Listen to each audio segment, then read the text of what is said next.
our budget workshop with council and staff. So could I have a motion to approve the agenda, please? So moved. Thanks, Councillor Sampson. Could I have a seconder? Seconded. Thank you. That was Councillor Brent Sampson. All those in favor, please say aye. Aye. Aye. Those opposed? Motion carried. Okay, so our first item is 2021-2022 budget again. So I guess over to you, Jason. Yeah, I guess so. Assuming everybody can hear me. It is really, really low. It is really, really low. Yeah. Yeah, it's very low on my end as well. Sorry. So hey, before we start, Brent, I wanted you to know that tonight was the night I was going to get ahead of you. So I know it's just a budget meeting. We're all at home, but Oh, look at that way. there you go, Brent. That's for you, buddy. That's for you, Brent. You weren't getting me tonight, buddy boy. Just gonna check my sound right quick there, if that's okay. Yeah, Jason, do you check? I think there's like an internal mic or mic plug-in kind of thing on your computer. You should be able to see what the volumes are on there. Yeah, that's what I'm looking for. Usually, I mean, I've been on other meetings with this laptop, never had a problem, but I'm trying to see this here. Do you usually use the earphones? Yeah, I do, yeah. Okay. Yeah, Mike, call Mike for tech support. That's great. That'll be great. Mike got in all by himself tonight. It could happen. He could be a resource. You don't know. That's right. I feel like he's maybe been practicing since Monday. Yeah, what else? You shouldn't have jinxed it, Melanie. The meeting's not over yet. So what I'm gonna do now? Or not at all? Yeah, I heard you there. You can hear me? That's a lot better, Jason. Yeah. Okay, so I'll go without the microphones for now. Okay, so tonight is our 7th budget meeting. We made some changes to the original budget, which were minor, I guess, from the last meeting. One of the ones was to increase the sidewalk maintenance by $3,000. We adjusted the revenue on the ice rentals. We included some additional costs in the arena budget, and we added in 10,000 under fire services in relations to dry hydrants. So I sent out all the documents to council. So I can share my screen, right, Yvonne? Yeah, you should be able to.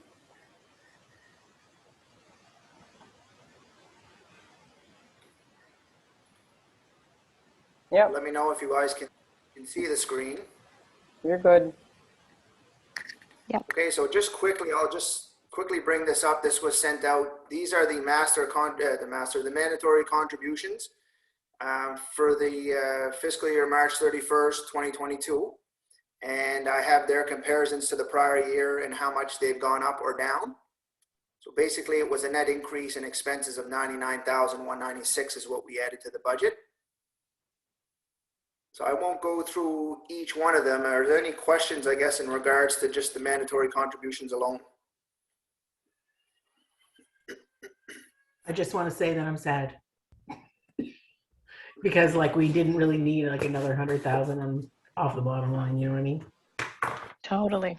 And usually you'll see the NSPI grant in lieu go up quite a bit, so it offsets some of the increases in expenses. So you don't usually see typically this much of an increase, but this is what it is. And of course, the policing is one of the bigger increases.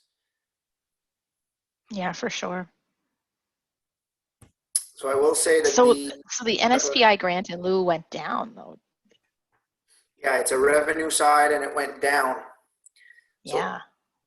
So again, we don't have the formula as to how that's calculated, but it's based on the NSPI, I guess, assets and the total amount that the province puts aside, and we get a portion. It's not based on assessment.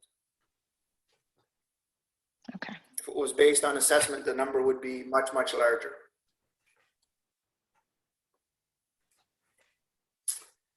So those are the mandatory contributions, and we've made the other changes. So just what we don't really have a plan for tonight, I guess, is what I'll say. We're just opening it up to Q&A wide. If there's any further questions, I guess, as follow-up from the last meetings, any of the managers can answer your questions. And then basically we'd be looking to go over any areas that are of concern to council or any areas that you might want to change. And hopefully you make some progress tonight on some of the numbers.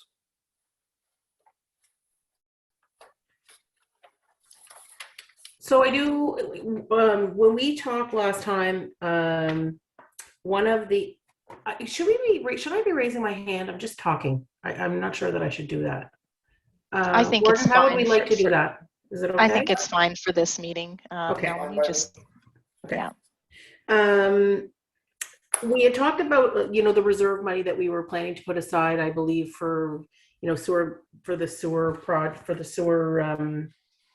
I'm trying to find the number. I just ran from one thing to another, but it was something that we talked about putting it in. It was new. It was then going to affect how we were going to do our sewer rates. And I was thinking that maybe we were going to have a discussion about water and the water utility and then the sewer systems separately. Is anybody remember what I'm talking about? I'm just feeling like the discussion was that number would somehow affect the calculation of the sewer rates. And so I feel like to be able to talk about whether or not we were okay with that number, we'd almost need to know what the result would be of not having that number. Yeah, so our idea was to try, or our thought was to try to make some progress on the operating budget itself before we moved on to water and sewer from a detail perspective. The water is pretty straightforward because, again, it's governed by UARB, and basically that's just going to be a simple presentation with some question and answers. The sewer, it's more along the lines to explain to you guys how we allocate the cost from public works over to the sewerage systems. Really, the only factor that we're looking for input from council on is the extra money that we talked about putting towards a capital reserve. Right. Now, whether you increase or decrease that number tonight is not going to affect the bottom line in the operating budget. So we can have that conversation at any time. If council wishes us to reduce that number or take it out, obviously that's your prerogative. But it's not going to increase or decrease the end picture tonight. How so? Where's the offsetting number for that, Jason? I must have missed that somewhere along the bound. So what happens is that because we include the capital reserve component on the expense side, we also include it on the revenue side. Okay. So if council's asking us to take it out, then it's use or pay. So we're taking out of the operating budget on both sides. Okay. Okay, so that was what I was missing when we talked about it last week as an expense item. Yeah. I must have missed the part where we talked about it having an offsetting and equal revenue item. Okay. Correct. I mean, and again, it's a couple of weeks ago now, but when we would have went through the revenues, I would have explained that the variance in revenues from last year to this year would have gone up, by at least the amount that we were putting in capital reserve. Mm-hmm.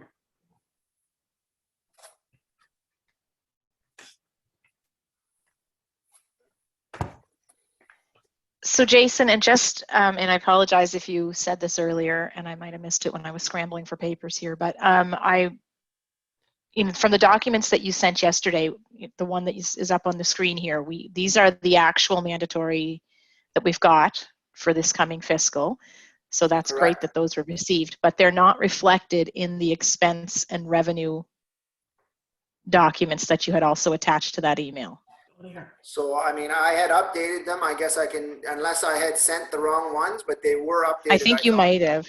No. Because, I looking at the checked and I just checked the police one, the grant in lieu.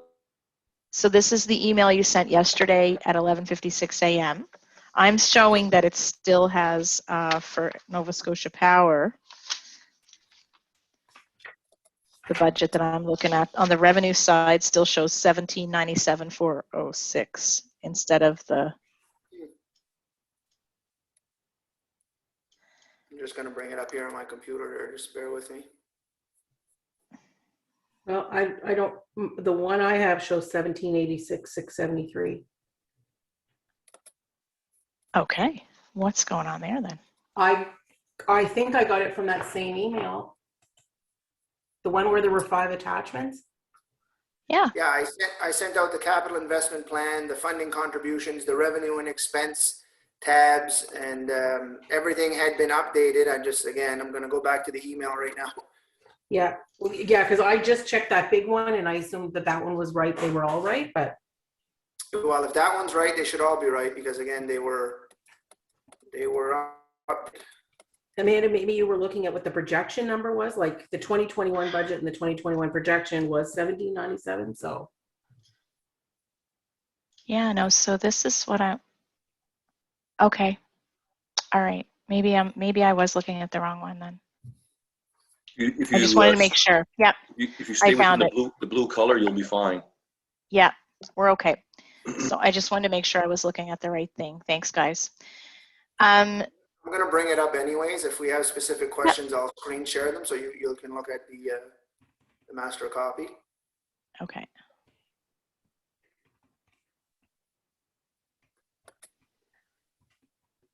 So at the risk of talking too much, I'm going to talk too much. You go right ahead. So, bottom line here is we're about $695,000 in a deficit position, right? So there's no document that says this, but just want to make sure everybody knows that's where we are. And so we're really talking about, where do we find 695,000? Where do we get it, or where do we give it? Right? I mean, I think that's where we are at this point, right, Jason? We've gone through all of the numbers. We've talked about why they're all there. Some of the key pieces, right? Certainly, there were the reserve numbers that were fairly large, right? So those make up a lot of the difference. The CPI increases and the merit increases really by volume is not a discussion, but I mean, it is the other probably next biggest change. I'm sort of summarizing what I see, and if I say something that's wrong, correct me for sure. And so I think those are, other than the other things that we've sort of agreed to as a council, like doing the study at the school and doing this trail study and all those pieces, which we've kind of almost committed to already, we don't really have a lot of changes that we can make here, right? We either need to basically change these reserves or we need to change our taxes. Mm-hmm. That's correct. I mean, the first approach, or a bit of both. Or a bit of both, yeah. I mean, again, it's an opportunity for you guys to ask any questions about anything specific in the budget. You're right. We've gone through everything one time. We've made changes. We've updated. You've asked questions. We've done research. Yeah. Right now, we're looking to make some progress in the sense that, okay, what can council basically live without on the expense side? And let's just use the landfill closure as something that just pops out right away. But if it's not council's interest to deal with that in the next 5 years, as the way we've just simply amortized it over 5 years, then a discussion surrounding what you guys would like that number to be, or what number you're comfortable with in that line item is yes, it's what you should be doing tonight. I'm just going to reiterate. I really need a copy of these in an Excel format, because I feel like I can't get in and frig with these numbers. You know what I mean? Pardon my expression, but I need to be able to show like the increase over time, and then I just that is how my brain works. So if we could get those, I think it would be really helpful. And I understand your point around making sure that those don't get shared. I think you could, I think, we could agree as council not to be sharing them, for sure. Yeah, I guess further to that, the point is, Amanda, is that it's up to staff to make the changes in the master template, right? So absolutely. So we're taking direction from you. So if you're looking to change numbers, absolutely, I can absolutely change those, and we can understand what's going to be reduced and what of an impact that's going to have. But we're totally not open to sharing the master spreadsheets. We've had this happen before. We've had counselors try to get them and play with the numbers, and then go as far as to try to kind of have people review the spreadsheet that the counselor had amended. And No, I'm not suggesting that. I just mean just for like, almost like notes, right? Like I can write it all down on a piece of paper, or I can copy and paste it into an Excel sheet, whatever. But it just for my purposes, in order to be able to make good decisions, I guess is what I'm saying. I feel like I need a number that I can understand, like what the impact is, right? Like, so again, the reality is like, if you look at the difference between the revenue and expenses as it stands, like Melanie said, we're at 695,000. So if you guys are looking to take the landfill closure down by 100,000, well, we're down to 594,000. So again, those are the things that we're looking to make progress on tonight. And it's just a matter of trying to make up the 609,000. And then once we get the expenses down as low as what council feels is I guess attainable, then the shortfall then would determine, okay, well, are we willing to increase the tax rate, or are we going to have to look for savings, I guess, in other areas, or are there any revenue numbers that we might be able to bump up as a result? So just for oh, sorry. information's sake, Jason, I was wondering if the tax rate were to increase, let's say 1 cent, 2 cent, or whatever. Well, how does that work out, like residential and commercial, as to what the increase would be on the revenue side? Yeah, so the total percent, would be about 90,000 per 1 cent. And the that, breakdown. that's residential and commercial, is it? Yeah, total. And the breakdown, I don't have the exact number off my head, but I'll look it up. It's about 10 to 12,000 commercially, and the balance is residential. Okay. So council obviously would have the ability or the authority, I guess, to either increase one more than the other. I guess in my time here, when we've increased both by the exact same amount, but it's really up to you guys what you want to do. Okay. When's the last time they were increased, do you know, or do you have that? I don't know if you have that handy or whatever, like, and by how much? I think it was just 2 years ago, wasn't it?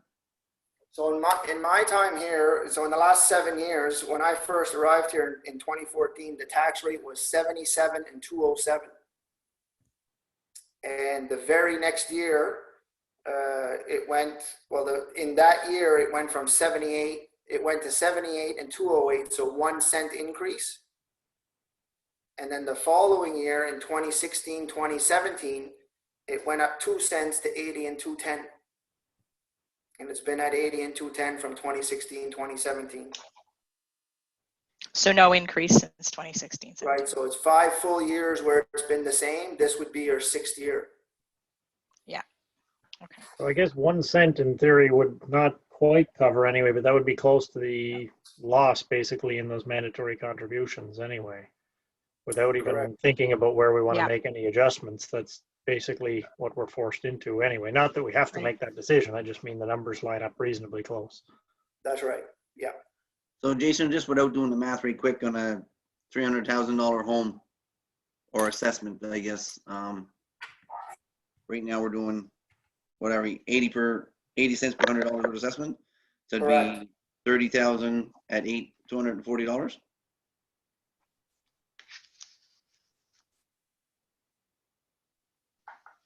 $2,400. 24, yeah, sorry.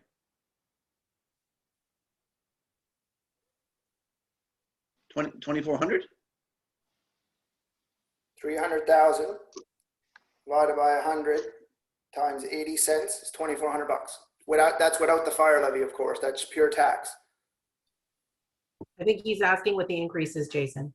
Okay. Well, what would you print? Are you looking at just the 1 cent? No, I would think 2. 600. Then we can divide it by 2 if we need to do it. 2 cents would be $60. Yeah. $60 per year.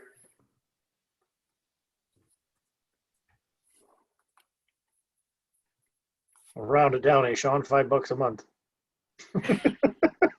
We love Sean, to round, you're on mute. muted, but You're we on love mute, to round. Sean. I figured I'd get you first.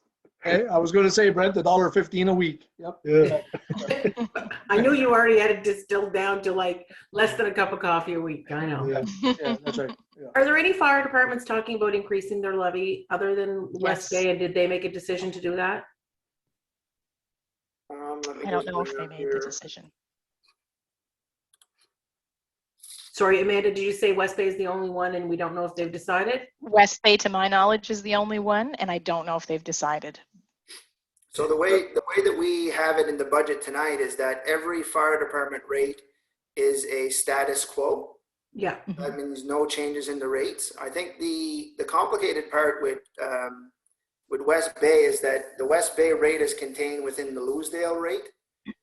So don't quote me on this, and Don can correct me if I'm wrong, but our thought of the process in which that West Bay would increase the rate would likely be through the Loosedale Volunteer Fire Department. But again, that whole arrangement, I guess, was before my time. But the West Bay rate is the same as the Loosedale rate. And our understanding is that at one point in time, there was potentially verbal or otherwise an agreement between Loosedale and West Bay for West Bay to cover that service area as part of Richmond County. So I'm not sure if it would be as simple as West Bay just saying, hey, we want to increase our rate. But I haven't heard anything, I guess, in regards to that. So as it stands tonight, the Loosedale rate is still included in that 10 cents. Yeah, just because I wondered, if we had different districts who were going to have increases in their fire rates, then that also impacts my thought process in terms of the tax rate, right? Like, so if there's multiple areas that are going to be facing a 2 cent fire rate increase, right? Then if we'd add another 2 cents or whatever onto that, we're in trouble. But I mean, like not increasing and we have to also remember, folks, is that we're talking about cent increases, but the assessments have also increased, right? So when you're talking about a $300,000 house, Mike, and we're talking about, distilling it down to $1.15 a week, these people are already paying more. Again, not right or wrong, just saying, let's think of the full picture. They're already going to be paying more than last year, right? What did the assessments go up by? What percent? Well, generally you would see a climb between 2 and 3% in assessment across the board in the roll. And we have received a letter from West Bay in their reporting that basically states that they wish to leave their rate at 10 cents. Okay. Yeah, Oh, so I really? thought I had read that at some point along the way. Okay, I didn't read that. The So. fire department reporting that I had sent out. Mhm. Yeah, I didn't read all of those. So being honest, didn't look at them also. Yeah, I have to agree, Melanie. I mean, you talk to many residents and they'll tell you, and their message is always the same. Yeah, Sean, my tax rate hasn't gone up in 5 years, but my assessment goes up every year, right? So I'm paying more taxes, right? So it's like when I just did the math, like we know that there's more houses, or that the roll looks different from year to year, but it's like 2.44% is what our tax revenue has increased. Our budget of revenue has increased, right? So we can kind of assume that the roll's gone up by that already. So most of these homes are already going up by that amount of taxes, regardless of what we do.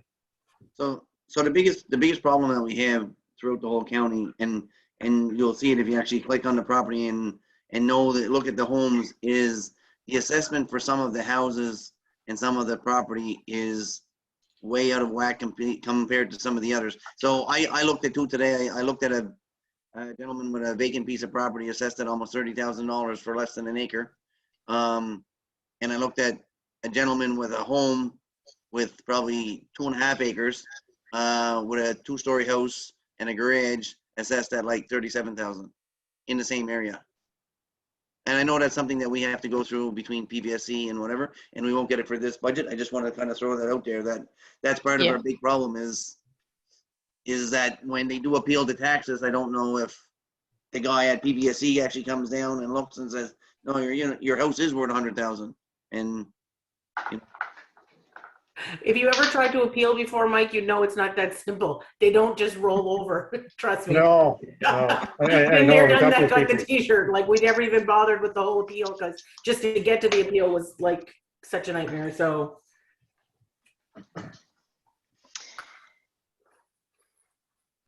Okay.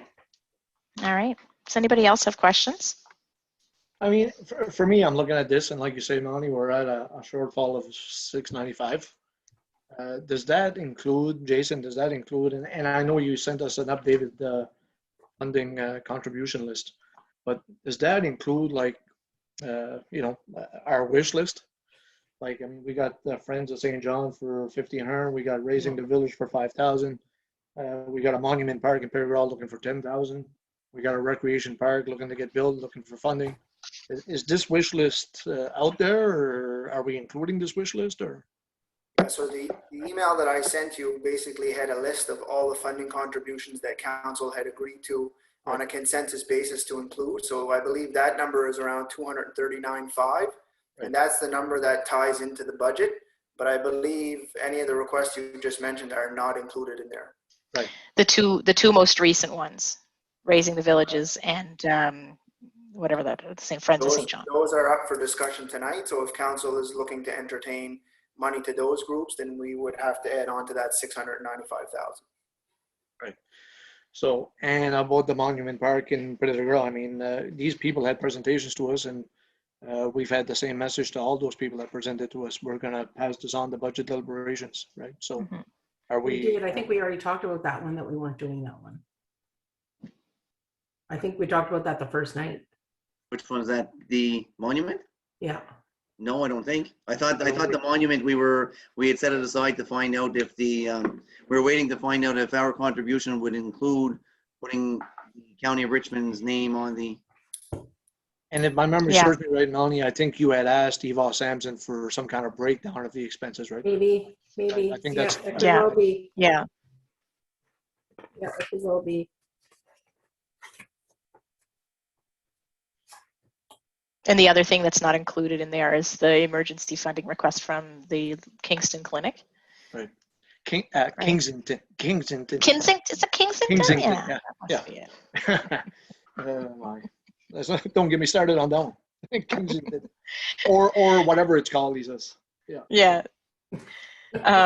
So so that's not in there as well.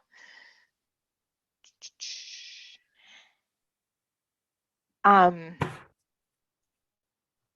this is where that little spreadsheet would come in handy. Right. I got about 6 different pages. I don't even know which one we're on. I keep flip-flopping. So I'm gonna, if you want to bring up the funding contributions one, I can bring that one up. Yeah, please. Well, please for me. I don't know about the rest, but Yeah, I have it. Yeah, no, I think it would be a good reminder, just if we want to talk about those two additional ones now. yeah, this is the new funding contribution have the ones we just mentioned on it though, or no? No. Nope, they're not included. No.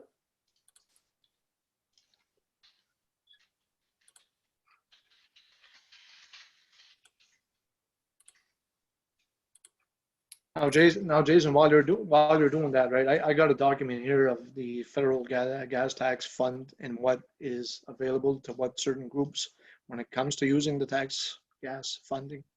There's 18 points here, right?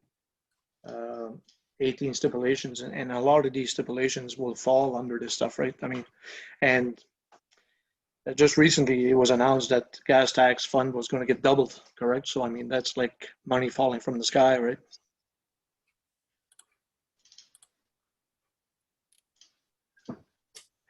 Mm-hmm. It is definitely an opportunity.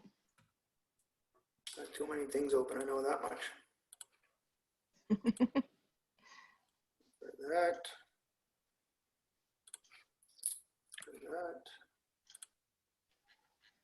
And share screen, all right. So let me know if you can see the screen now. Yep. Yes. So what's up right now is, can you see it? Mm-hmm. Yep. This is the funding contribution spreadsheet. If you notice, the total here adds up to 239.5, and that's the total that currently matches to the budget. Right. These were the requests the new requests that we had received before the night that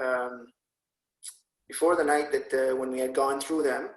So these were, somewhat dealt with. Some were parked, but obviously whatever changes council had decided at the time were included above.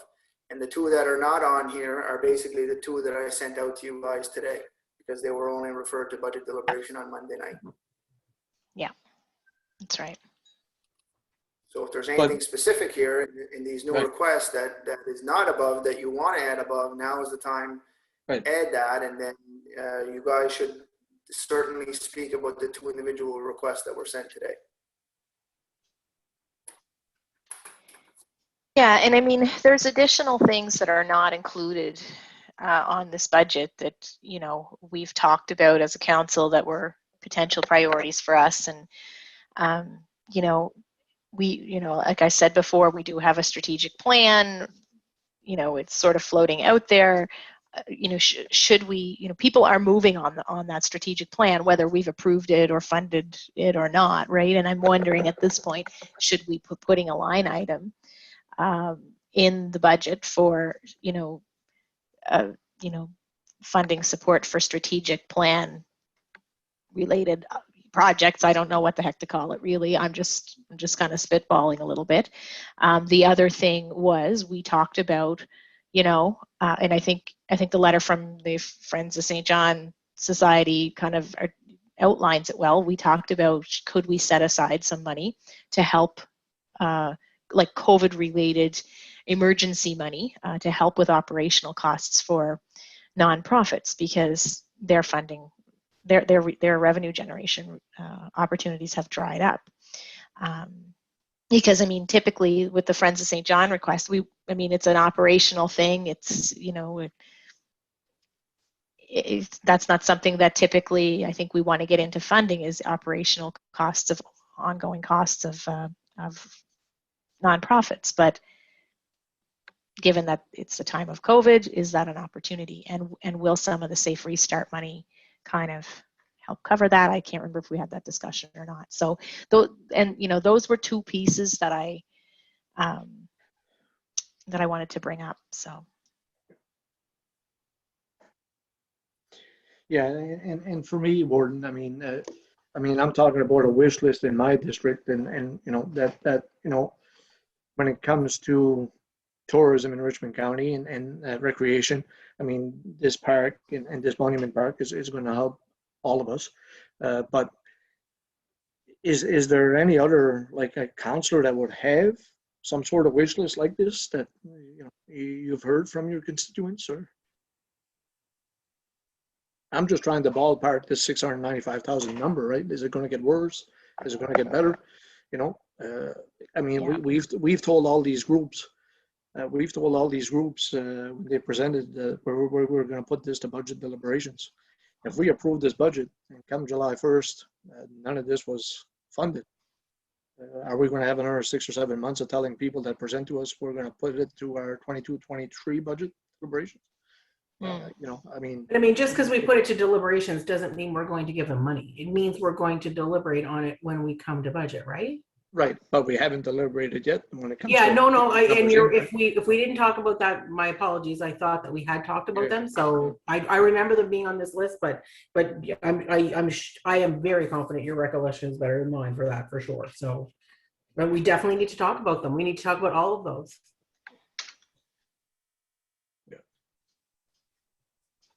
And how we have this set up right now, where we've got some of these organizations baked into our budget, is that, does it make sense, for instance, for the Adult Drop-In Center or Celtic Colors or the Chamber of Commerce? Does it make sense for that to be baked in? Or should we pull those out and reestablish that grant funding structure, but also give ourselves a little bit of wiggle room should we get requests throughout the year? Because what we don't want to do is back ourselves into a corner where we can't respond to an opportunity in our communities. For me, Warden, where this comes from, and I've heard this many a times from many residents in my district. When you look at the infrastructure fund and activity fund grants and recreation grants, and you look at page 13 out of our 19 expenses, it's all zero, right? And I had many residents ask me about this district fund, right? In the past, there was 25,000 for each counselor. by 10 councillors, which was 250, and then it went to like 40 or 50 for 5 councillors, which was again 250. And some of this district fund, if we had it, we could use it for some of these situations where it wouldn't fall on this contribution funding list, because we would take care of it as councillors, right? I mean, I had one person tell me that a councillor promised to run water in Little Bearishwell, and he did it on the back of the district fund of the previous councillor that he hadn't spent it. You know, so I mean, there was $250,000 there in a district fund that wasn't used, so he ran the water in Little Bearishwell. I mean, if we had a district fund like this per councillor, if it was like 25,000 per councillor, it's 125,000. When we get requests from the Friends of St. John, we could do it ourselves and not worry about this on a contribution funding list, right? I guess I had that same concern. I had people bring that up to me on the campaign trail. I don't know that amount, we'd just be kind of digging ourselves deeper in the hole at this point. We're in, you know, the opposite situation here. It'd be nice to have that, but I guess it's gonna require quite a bit more revenue before we can even consider it, right?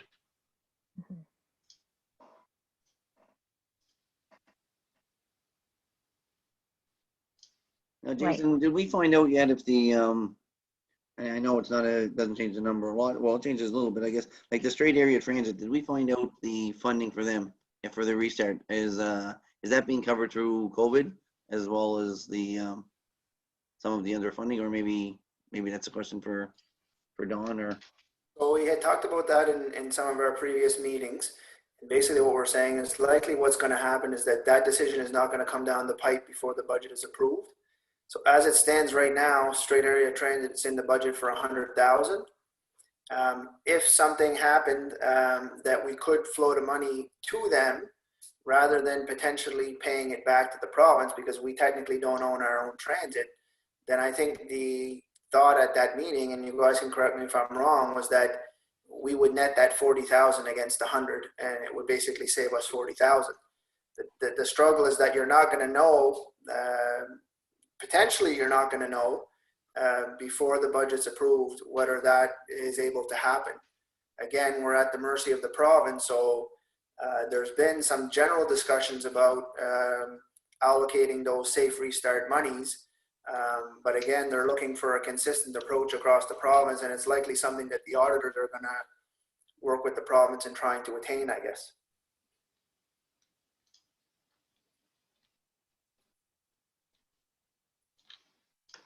I mean, for me, I mean, I don't know how many of you guys got this documentation for this federal gas tax fund, and if you need me to forward it to you, I can. But I mean, you're looking at these 18 points and these 18 stipulations. I mean, I look at the Friends of St. John's letter, and point 15 is cultural infrastructure.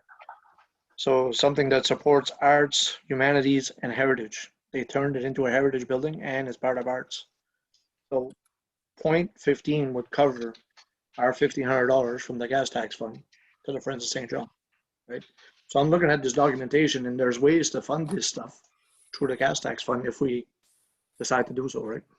Keep in mind, gas tax is not eligible for operating expenses. It's eligible only for capital. So that request from St. John's, I believe, is for operating purely, and I don't think gas tax qualifies for that. The other thing to consider too is that you know, traditionally speaking, and it's not that you can't, but traditionally speaking, the gas tax fund has been used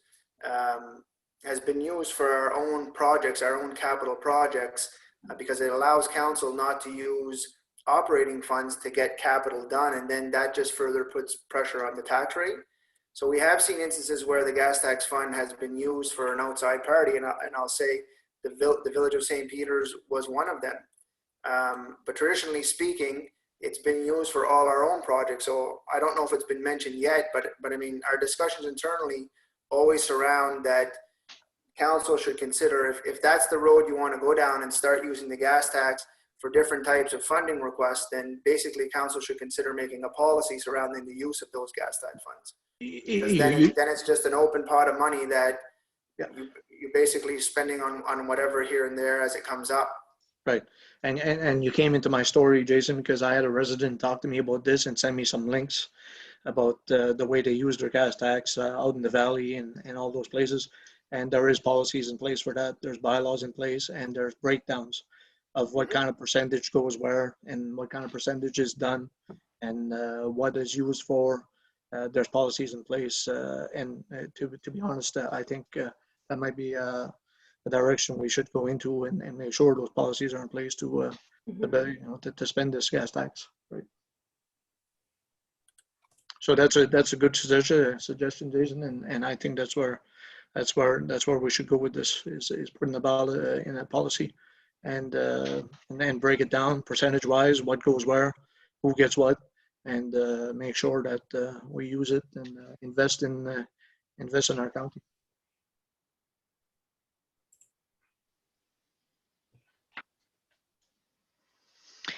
Okay, I think that's a great idea too, is to maybe start looking at some policy development around that. Can I say something? Yeah, absolutely. Go ahead. I don't think that a policy right now is going to solve the problem with the situation that the decisions we need to make right now. It's traditionally been that just gas something tax for future consideration. Yeah. So like gas tax, for example, with our infrastructure and the situation that we're in, I think that we should be more concerned about what we need to fix in our house first. If there are these organizations that are looking for this type of funding and this type of money, then I think council should look at possibly the grant structure, provide some funding in that line item, and let people apply for the money.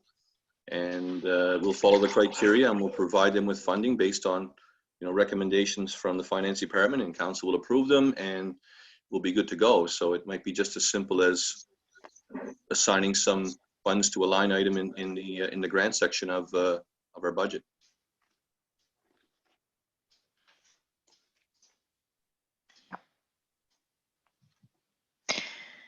Okay.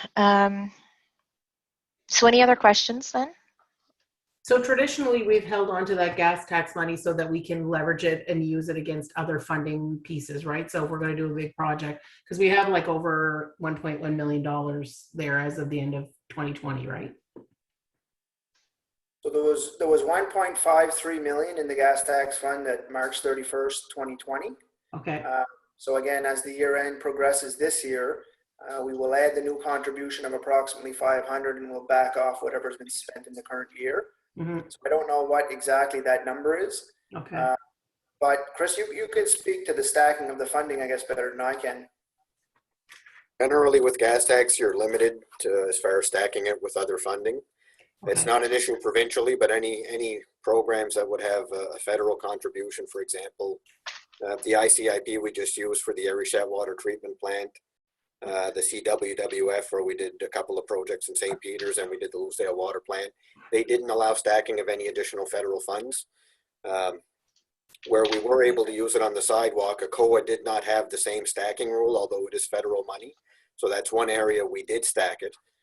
But for the most part, gas tax in my time here has been spent essentially as municipal money and not leveraging any other funds. So the landfill, the waste management facility, we spent, I think, in excess of $1 million in the last 8 or 9 years. We were earmarking some of that for the arena. Some of that work was to proceed. Not anticipating contributing funds, depending what council wished to do there. I'm not sure we've used it for smaller things on water and sewer, where there hasn't been contributing funds. So that's what we've used it for over the years, I guess. Mm. Okay.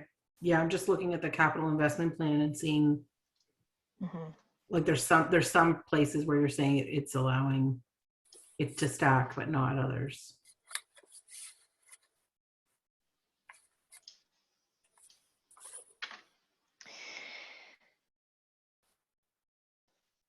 So, when I look at I just want to kind of bring us back to the sheet that Jason has up right now. Jason, would you mind scrolling up a little bit on that for us? Or go back up to where we can see the list type of thing? Yeah, that 239. So we are at 239.5 without the other pieces in there. If you take out the health related stuff, because I think the health related is what? It's like 64,000 of it, right? Mm. Is that, or 60? Are you If you including include the the adult, Canadian centers and the hospital, the yeah. foundations? Yeah, St. Anne's, so just so I'm clear, St. Anne's Community Center, that's the Nursing home. that's the nursing home. Yeah, okay. All So right. I'm getting like 82.5. Oh, well, I Are included the you? safety coordinator, but maybe I shouldn't. Oh yeah, I didn't include that one. I included St. Martha's Regional Hospital. So to me, I'm kind of separating it out a little bit, like critical services. I would consider straight area transit, the senior safety coordinator.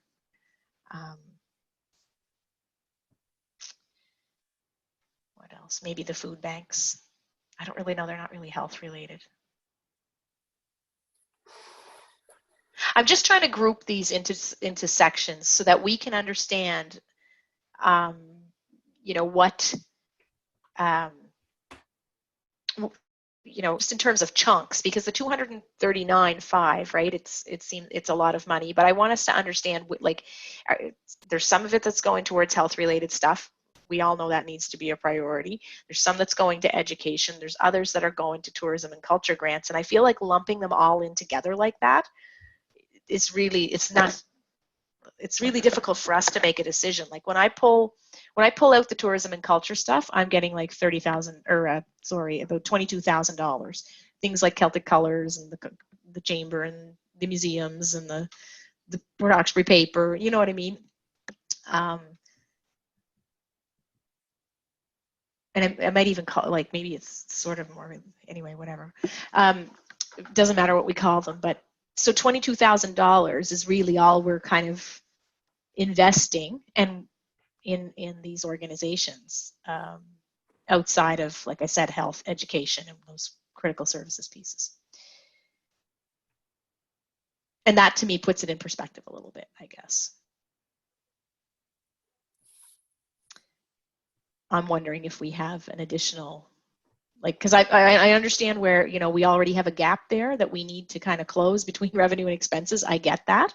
But I think, we need to be really clear about, if we're all in agreement that we need to have some sort of ability to fund some grants, maybe we can't get to district funds right away, but how do we maybe go in that direction, or if we do, what is the amount, that type of thing, right? So $22,000 for tourism and culture and sort of quality of life related stuff, I don't know, that doesn't seem like a large amount of money, I guess, from my perspective in the overall budget. Do we try to bump that up to 80, or not 80, but 30, and maybe, have 22,000 that's sort of, we already have it earmarked, but then there's another 8,000 or however much that we would invest in the future. I'm not sure. I'm just kind of throwing out some ideas around that because we've identified it kind of in conversation as something we want to consider. So if I may just jump in, Warden, if you notice on this sheet at the bottom here under the budgeted amount, I have what's called supplementary funding applications. And that line item was kind of used more from a time when there was a grant process. But I have seen a past year where there has been an amount put there that has not necessarily been allocated to a specific organization. And then we would change that 239.5 in the budget to be a larger number, of course. That would be one way of looking at it. And then again, the other way looking at it is just to echo the CAO's comments, is that we have a grant, council has a grant policy currently approved with, as Councillor Sean Sampson mentions, with a budget that basically has some zeros in those line items. It's totally council's prerogative to put amounts in there, and we would simply just follow the grant policy on a go-forward basis. Or council, of course, would have the ultimate authority to amend that policy and look at grants in a different light. But basically what we're looking for is what is the amount if you guys want to increase this 39.5 that you're comfortable with.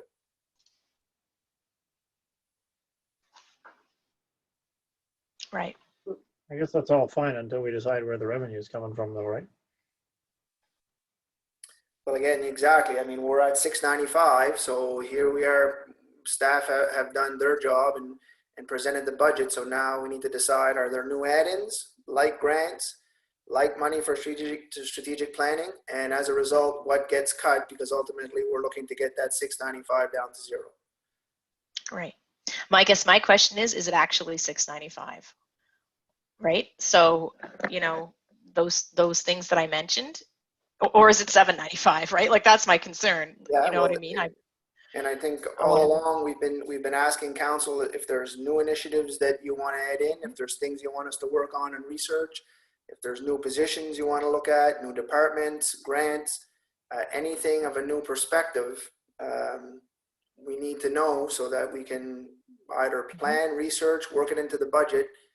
But as it stands tonight, we've not been directed, I guess, to put anything from a new perspective in. So the number tonight is 695, and if you guys want to bring it to 795, like you say, that's totally up to you guys. But then we'll just work back the other way and say, how do we bring it back to zero now? So Exactly. Yep. Exactly. Yep. I just want to make sure that before we start trying to figure out what are we cutting out, or do we need to look at an increase in the rates? Like, I want to make sure that we understand what our target number is, right? Yep. So that's kind of what I'm hoping to get out of this evening's discussion. You know what I mean? And the reason I'm starting with grants is because those impact all of our communities, right? So, you know, so our counselors interested in having, in addition to what's stated, are you interested in having like a fund that would, I guess there's, you know, a couple of options that would be kind of held centrally. There's a single application process. The approval would come to council, or, you know, the other option is a district fund again. I think the district fund makes a lot more sense because it could get pretty dicey otherwise, depending how things get approved and so on. But again, I guess, I mean, it's great to put that in, but it's the easy part now. We're going to have to start working back. But even at a smaller rate, like, you know, where Sean was talking about, I guess was it 25 before, if you were looking at something in the range of 10 or something like that, you know, you're looking at 50,000. It's still obviously a lot to make up, but maybe a little more manageable. I don't know if the district activity fund and the district infrastructure fund is an option anymore, because I don't think that they exist. So they were replaced by the grant policy, if I'm not mistaken. Yeah, I think that's exactly right, Don, is that those policies, I believe, were repealed.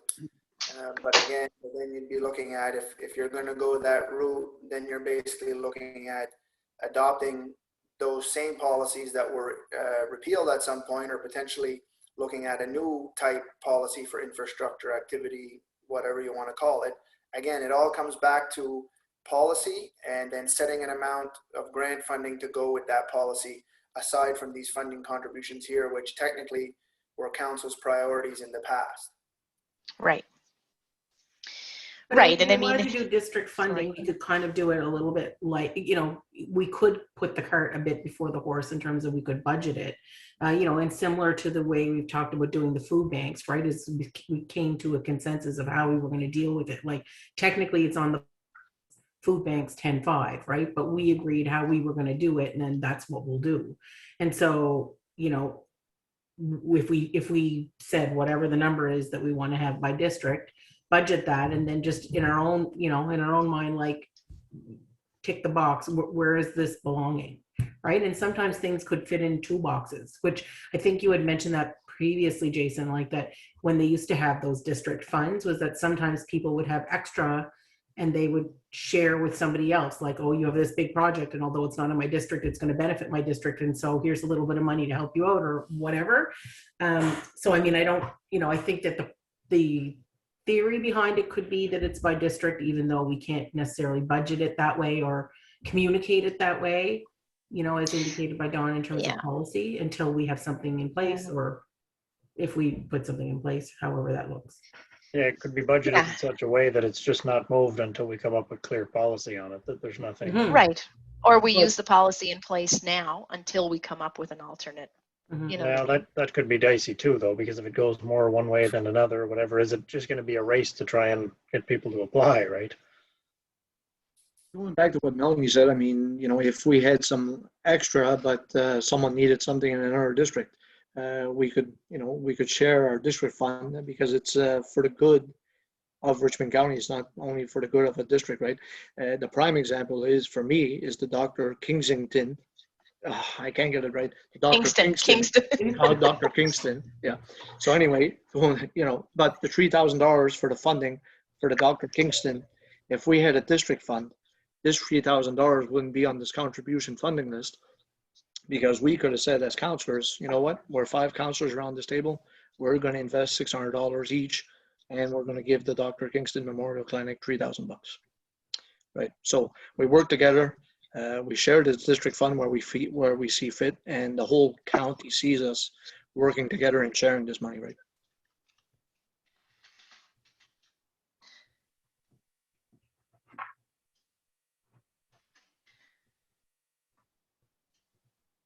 So then, am I hearing some consensus that we would like to add to that supplementary funding application line? Are we talking about that in exchange, like Sean has brought up, a few projects that we specifically haven't finished talking about, right? So are we talking about that as opposed to these requests that we've already gotten and referred to budget, or in addition to? So I hadn't, yeah, they're not in Jason's sheet, so. Well, they're not in his sheet, but they're in that bottom we part, have like Sean said, and if you look at the notes there, like it does sort of indicate what we've, like, I think some of them we must have decided on, because I see no's, right? Yeah, we kept 3,000, I think, for ground search and rescue. I think we're still doing 1,000 for SEPI. Yeah, but like, as Sean has said, and I don't see it there either, I don't know that we necessarily said no to those others. Right. From my recollection, I don't see the monument one on here, so I don't know that it was discussed at budget. Maybe it was. No. If it would have crossed Isn't my that desk. La Picasse Park? Isn't that the Picasse Yeah. 15 Oh, is that grand? the same one? Yeah, Yeah. that's the same one, Jason, the Beautification Peregrine Authority. Okay, so when these two had came up, I guess from a staff standpoint, what we had said is that when you start to get into these amounts or these types of contributions, again, it goes back to what we were classifying funding contributions versus grants. And yes, some people may argue that they're all the same thing. I guess what we were saying is when you get into looking at the Picasso one, for example, then you have to ask yourself the question, is that better suited in an application-based grant policy like we already have with no monies allocated to it? So I think at the time it was just decided to park those. I'm not saying that they were necessarily no's, but they weren't yeses either. So again, from a staff perspective, we just moved on from them. Yeah.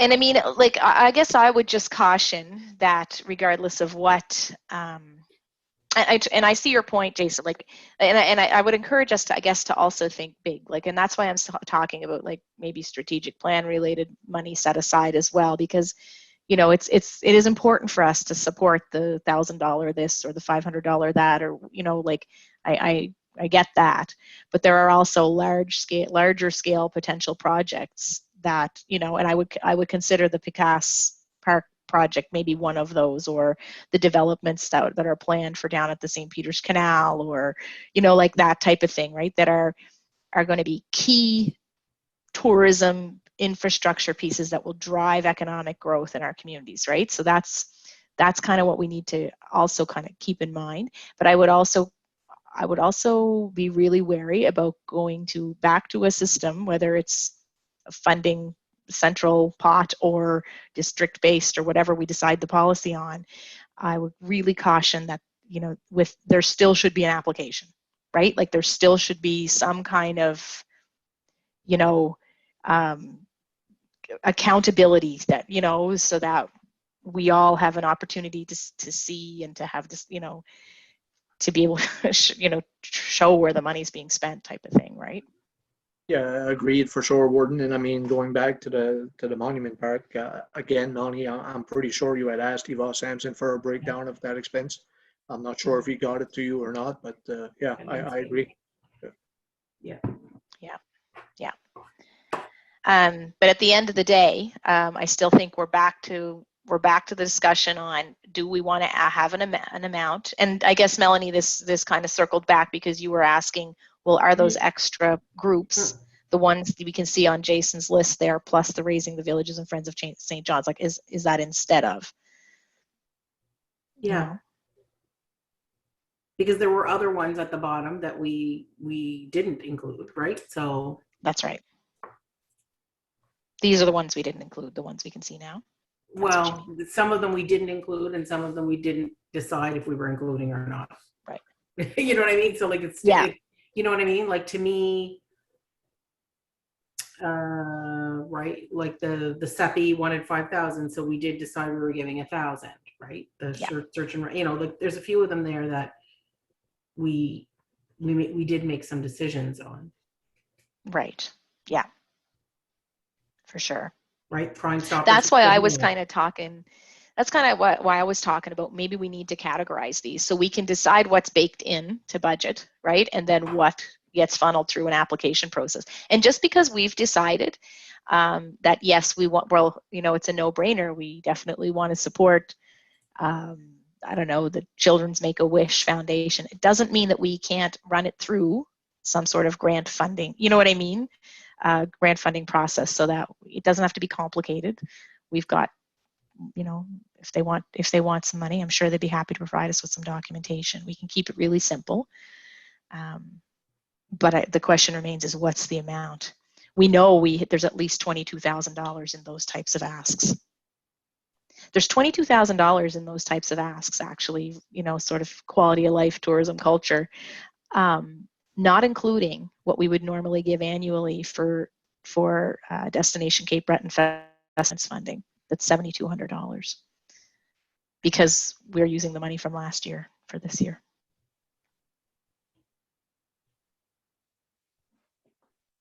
So if we start with a $50,000 pot, essentially about half that pot is already eaten.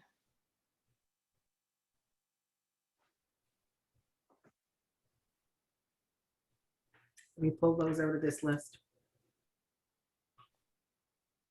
What's that, sorry, Melanie? I said if you pull those out of this list, is that what you mean? Yeah. Yeah. Yeah, that's not to say they have to be pulled out of this list though, right? No, they don't have to be. And when I'm saying pull them out of this list, I don't mean not do them. I mean, just tell, you know, we can still say that this is a transition year. We are planning to give you this much. Just need you to fill out this piece of paper or this online form or something, you know what I mean? And then whatever's not used up by the ones that we've kind of already approved is up for grabs. So I also think, like in a lot of the cases of some of these, right? Like a lot of these places, when we talk to them about it, right? You know, like, are you going to open or whatever? Like a lot of these I think we assume that a lot of these places count on this money. And I don't know how much they do.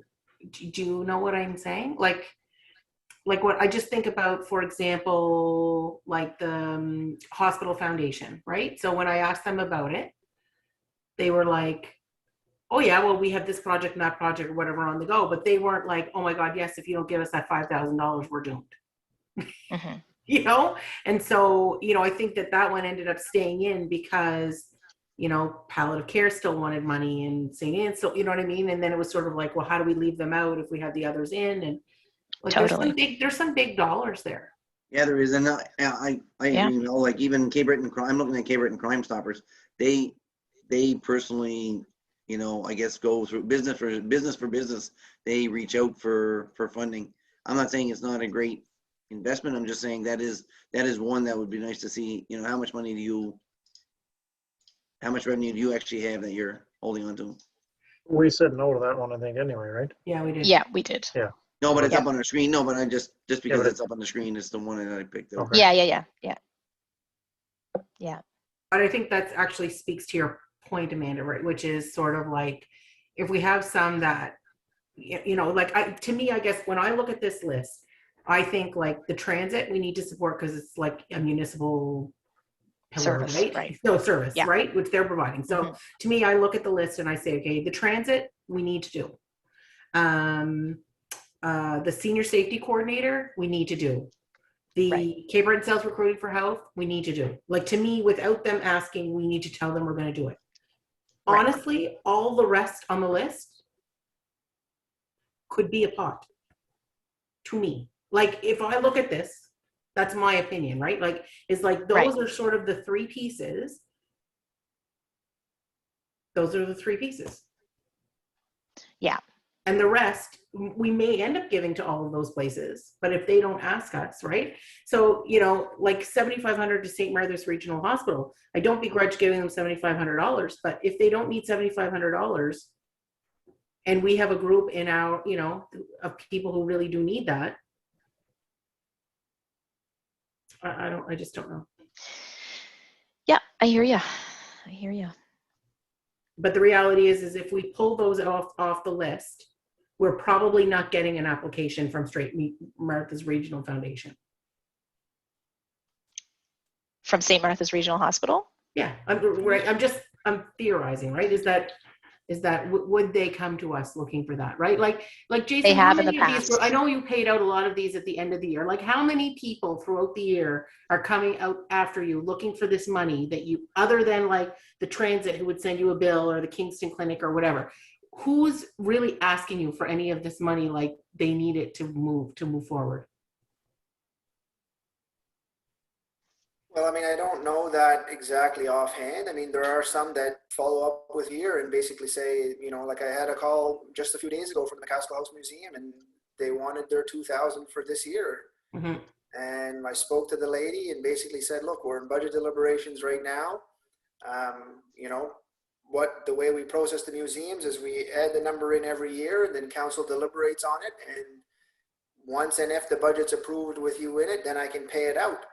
But I mean, from the foundation perspective, you're right. They're not asking for the money. It's specifically a foundation. We send it and they send us a receipt and it's done. And again, that was done because it was healthcare was a priority of the past council. If you guys don't want to do it that way, it's totally your prerogative. But I guess these numbers were put there with the intention that there was no accountability for the money. There was no application-based approach here. And that's why council had a grant policy, which is separate from these funds that groups could apply to tap into grant money with a process and accountability that they had to provide. And it was all straight across the board. And then basically that paperwork would go to council and council would approve any grants that went out. So again, it's totally up to you guys what you want to do.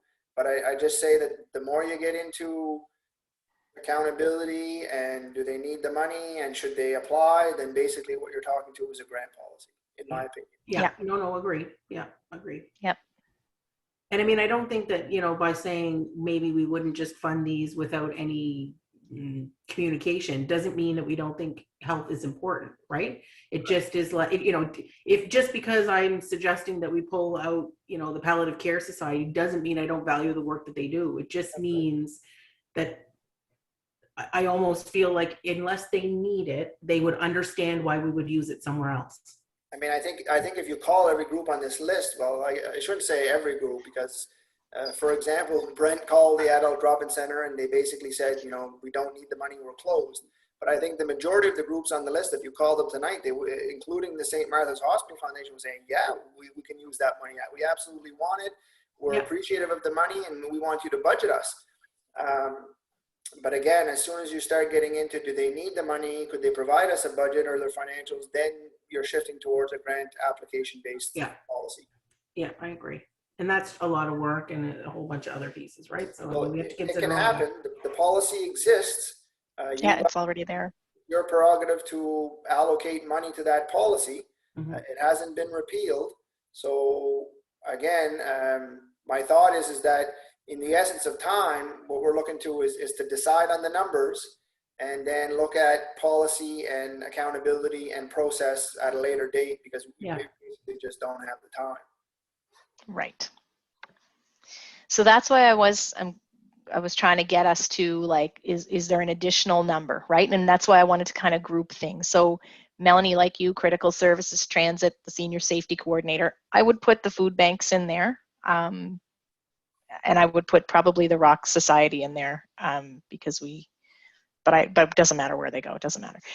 Education, I would kind of separate that out. We've got $8,000 between those four. And I would include Rich County Early Childhood Education as education, I guess, and then health related, we've got with the foundations and stuff, and ground search and rescue, that'll drop in, like, there's 64,000 there. And then we've got the tourism and culture grants, there's 22 grand there.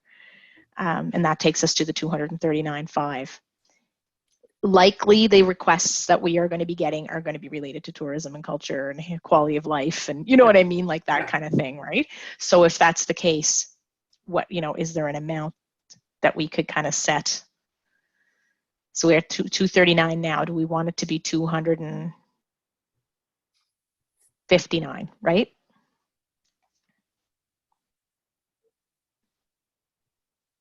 And then refresh the policy on it when we have time. Yeah, I mean, if you're going back to this Friends of St. John request and Raising the Village request, the Monument Park, 15,000. I think Deputy Warden Digdon had spoke to Eva about 10,000 instead of 15, and he said he'd be happy with that. Is that correct, Deputy Warden? I'm pretty sure he had that conversation with him, right? Yeah, that is correct. The only thing he was supposed to get back to us was, that I iterated to him, was if it was a $10,000 donation to, I guess, get the plaque, get your name on the monument. So my question to him was, if we give the 10,000 as a donation, will we also get our name on the monument? Would he put our name on the plaque? Yeah, Correct. right. Yeah. Okay. So I don't think that 15,000 has to be 15,000 for sure, right? No, I agree. And I mean, there's lots, like Melanie said, there's a few here that I also, again, not that they need it or don't need the money, and it's obviously, I mean, it's their place to pick it, but it puts us in a I'm looking here, St. Martha's Regional Hospital, instead of 75, are they okay with 5?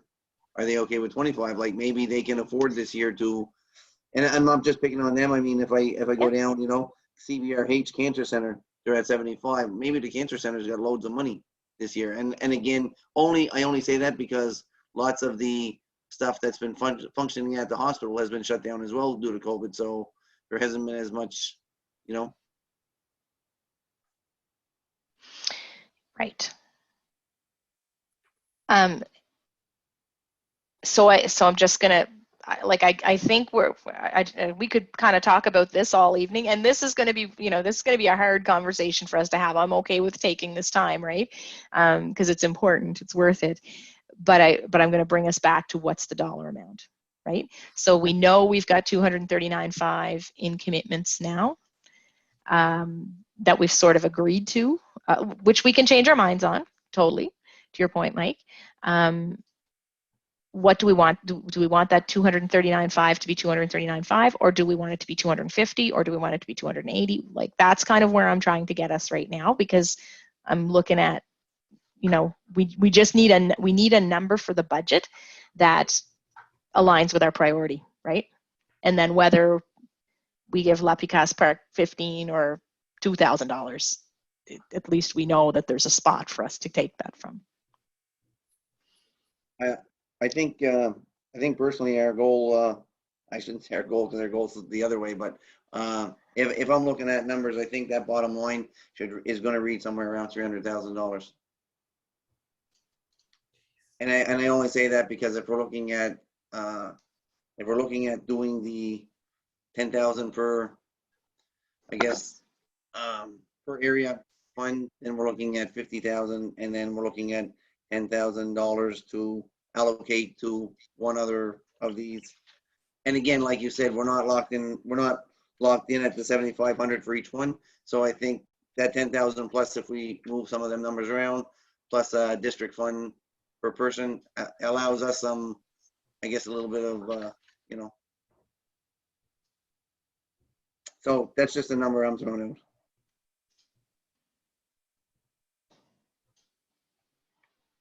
Okay.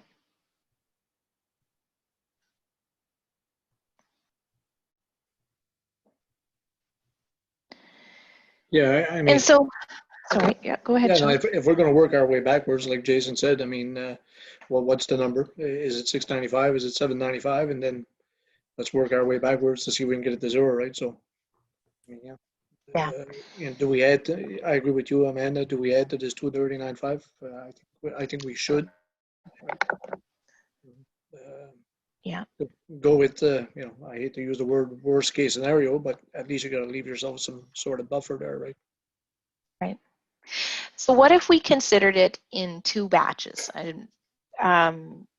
Sort of like an additional amount for those kinds of tourism, culture, quality of life grants, and then a strategic plan aligned fund, which would mean additional policy development, right? I'm thinking for projects that are bigger in nature, right? And there we may only have a couple of applications to that per year, as opposed to our grant, our tourism, culture, quality of life stuff might be a lot more busier of a fund, right? I'm thinking more major project type things. I mean, those more major projects, although I know that traditionally we've used the gas tax for our own projects, which I understand, I mean, we also could develop policy around using some of that gas tax for some of those strategic 100%. plan projects that are capital in nature, right? Because they have to be, correct me if I'm wrong, but they do need to be like capital in nature, right? Yeah, infrastructure. Right. Disaster mitigation, broadband, energy. Yeah. Yeah, like when I look at the list of the Then you got sports infrastructure, recreational infrastructure, cultural infrastructure, and then of course, and then we're saying we're using this for some of our operations, and that's fine. When it comes to sport infrastructure and recreation, we own the arena, so we can use some of this money to, upgrade the arena. That's understandable, but we're not in the tourism building business, are we? Mm-hmm. Do we have anything that we don't own anything that's tourism operated? So when it says tourism infrastructure, why can't we use this gas tax to help out tourism infrastructure? Right. Right, and I think the Picasso Park would be a good example of that. Right. Exactly. Yep. As it's could a piece be of the Park and Airshot. Right. True. Exactly. Yeah. As well as the the sports, on the sports side, that new addition that we're looking at for the for down in Point Michaud. Is that not something that we could use the Right. Exactly. So that would be part of Laurier's recreation department, and it falls under this, and we could use that as recreation operations. And of course you could do that, right? I agree. Now again, I'm sure there's a reason that it is set aside, and it's to for future investing and for capital expenses that we already are sinking drastically. So we don't want to rape from one side and have to give back down the road as well. So I think there's going to be a happy medium and a balance. But again, I don't think that we're if we use some of it for some of this year, then I think it gives us a little leeway for for the things that we will be looking at to advance us next year.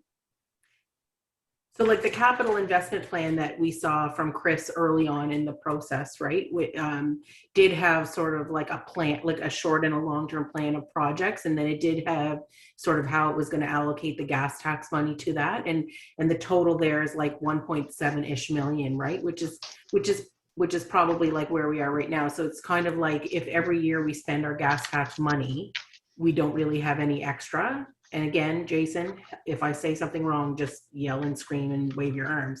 So I think we need to consider that, but I think you made a good point, Sean, which I hadn't really thought about, right? Is that if they're doubling our gas tax money, right, then that does present a bit of a unique situation in that this plan that we got from Chris early on, right, that talked about all the projects current and long term. And I think it was in the last batch of stuff that Jason sent us as well. It's not counted on in terms of any of these short and long-term projects we've already talked about. So I do think that presents some unique possibilities. Like, have we considered what items in our budget? I thought that was a good point that was just made about the building that Laurier wants, at the you know, has budgeted for it at Point Michaud, like, can we run that through gas tax? It's a way of shaving off the expenses in our budget, right? And then I guess, should we be also considering what else might be in our budget that we could shave off that way as well? That one is all, the Point Michaud building is actually slated already to come out of gas tax. Okay, because I just don't see it. Yeah, it's in the capital Oh, investment. yes, I apologize. I see it there. Yeah, I see it. First Yeah. column. So, Yeah. so again, that does not affect the 695,000. Yeah, It's okay. gas tax. So again, it's gas tax fund is a reserve. We get money from the federal government every year, and staff's recommendation is that if council is looking to use gas tax for other things, that you make a policy that's as simple as it gets.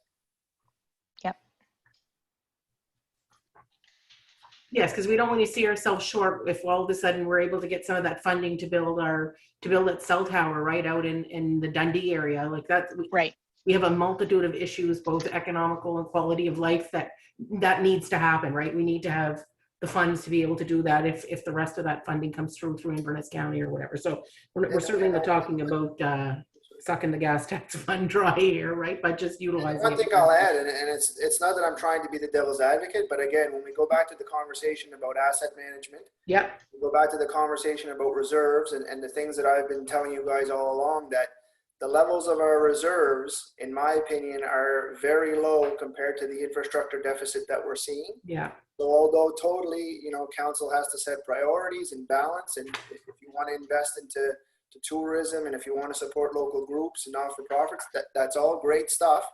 But again, we also need to prioritize the reserve funds that we have to take care of projects that we have on the capital investment plan. And the one that just sticks out like a sore thumb is the $12 million in Ayrshire Petit Gras sewer plant. So, so you have to manage the expectation of using reserve funds for outside, what I would call third-party things, versus, okay, well, what happens if we get an order from the Department of Environment tomorrow and we have to upgrade those sewer plants? Where's that $12 million going to come from? Yeah. If the gas tax fund is zero, well, that could potentially be a big problem. So again, just to caution you of that, again, it's your prerogative. You do what you want. I just wanted to throw that out there. Yeah, good point.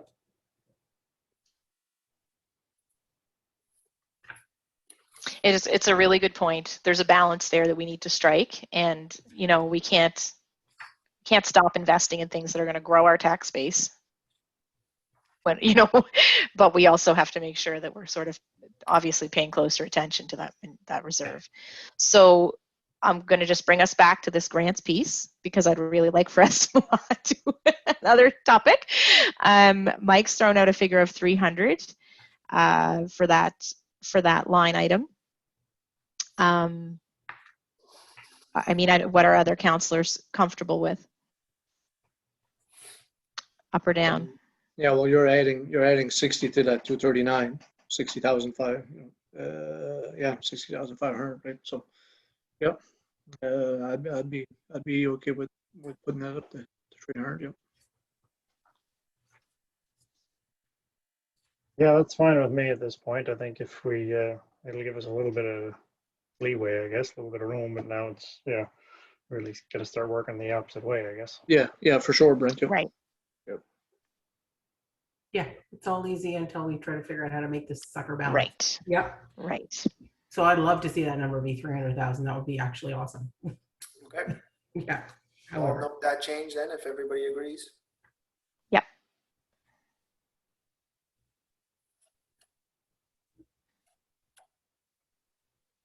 And I guess the supplementary funding application line, does that mean you would add 60,500 to that? Is that where you would put that? I would put the budgeted amount right here. And then the supplementary funding would be your 65. And then when we revise the budget after tonight, we would add 300 into that line item. All right. because that funding list isn't really part of our budget. It's support for the budget, but it's not right. the budget. The budget is one exactly. line, is one number. Just the total. Exactly. Yeah, that's right. And then that's when we can do some policy work to figure out what the heck we're really doing with all that money. Yep. Right on. Yeah. Right on. Yep. Okay, that's great.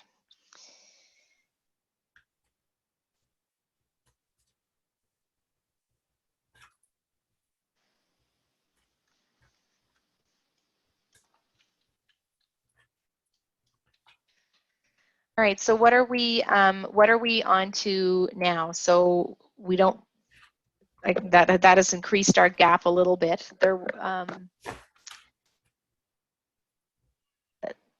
Basically at 755,006 right now.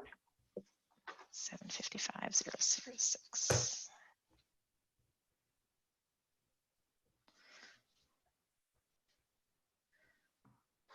Okay. All right. So what's typically been your practice at this point? You start to go through the expense side, or like as staff. I don't know. I'd like to kind of hear what your process is at this point. I feel like we need to obviously look at starting to shave some of this away. Yeah, so again, as I said at the beginning of the meeting, is that we've gone through the budget, I guess, what you would call in detail, from the capital perspective, the funding contributions, the operating budget, the departmental budgets. You guys have seen it all, you have copies. Rather than go through the things that you can agree on, it likely makes more sense to look at items, to zero in or drill down on items that you guys potentially don't agree with, or you want to reduce, or you want to increase even. And like you just did on the funding contributions. So if we could highlight either one at a time or in a group and say, you know, generally speaking, rather than go through the budget line item by line item again, which would just take way too much time, if we could highlight potentially 4 or 5 things or a half a dozen things that you guys specifically want to look at from a shaving perspective, then let's zero in on those things and see if we can bring that 755 deficit closer to 0. And then that's where we'll start to make a little bit of progress and hopefully develop some momentum, and then talk about any potential deficits at that point, and then look at whether a tax rate increase is necessary to fund that deficit. So right now, Jason, when it comes to the revenue side of it, is the revenue side of it set in stone there? There's no, it did like the extra tipping fees, the extra landfill charges, all that stuff. Is that included now in this revenue number? Yeah, as per council's direction, at a previous meeting, we had agreed to effective June 1st to increase the tipping fees at the landfill. Right. And that's all been worked into the budget. Okay, right on. Okay.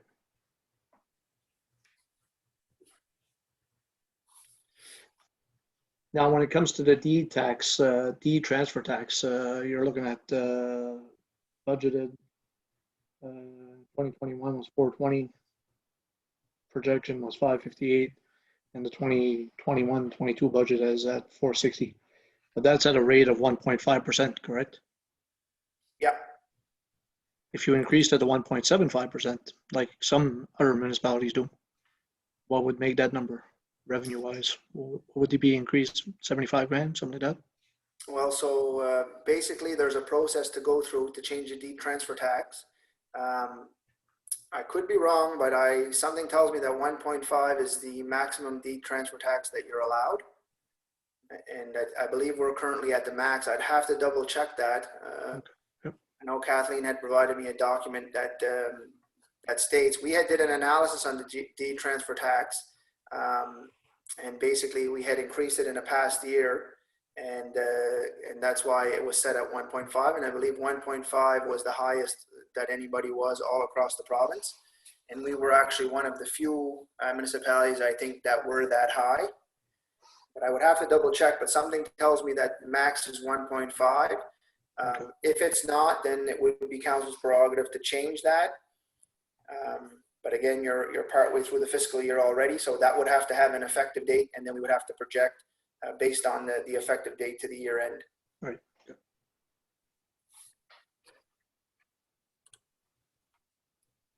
Thank you. But Sean, did you think other municipal units had a higher one than that? I thought during some of our budget meetings that I had heard the 1.75 number. That's why I wrote it down in my notes. I wrote it down from 1.5 to 1.75. I wrote it down on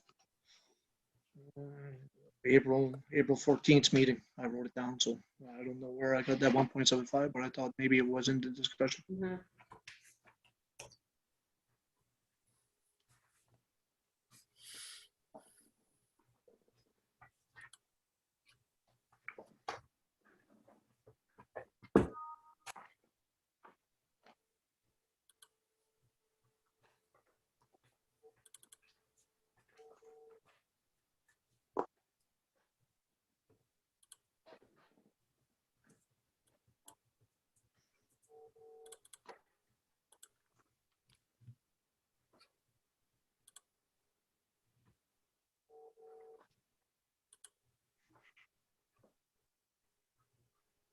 Screen seems to be freezing here.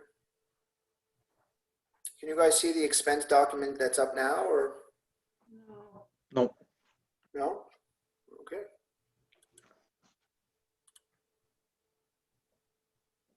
I just did a quick Google search of deed transfer taxes in Nova Scotia, and I'm scrolling through, and the top is 1.5. Yeah, so Kathleen's texting me here basically saying that the max is 1.5. Yeah, I mean, there's tons of people at 1.5, but 1.5 is the highest number I see here. I didn't dream that. Cool. Maybe I dreamt the 1.75. I love dreams. They're better than nightmares, Sean.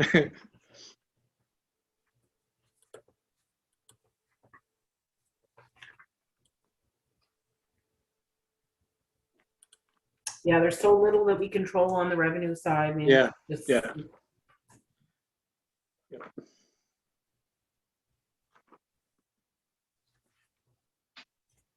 just the one biggest important one. I feel like if we're going to be talking about a tax increase, we probably need to make sure that it's an incremental, amount, to your point about assessments going up as well, right? So. Yeah, because really everybody's tax rate is technically going up like 2.5 cents regardless. Right. Of what we do. Right. Exactly. So is there an appetite to from councillors? Do you want to talk about a potential tax increase at this point, or is it too soon? Do you want to kind of look at expenses first? How would you like to do that? How did you like to proceed? I personally, I know we're, and trust me, it probably out of all of us sitting here, I'm going to get bit just as hard as anybody. But I think it's something that we have to look at.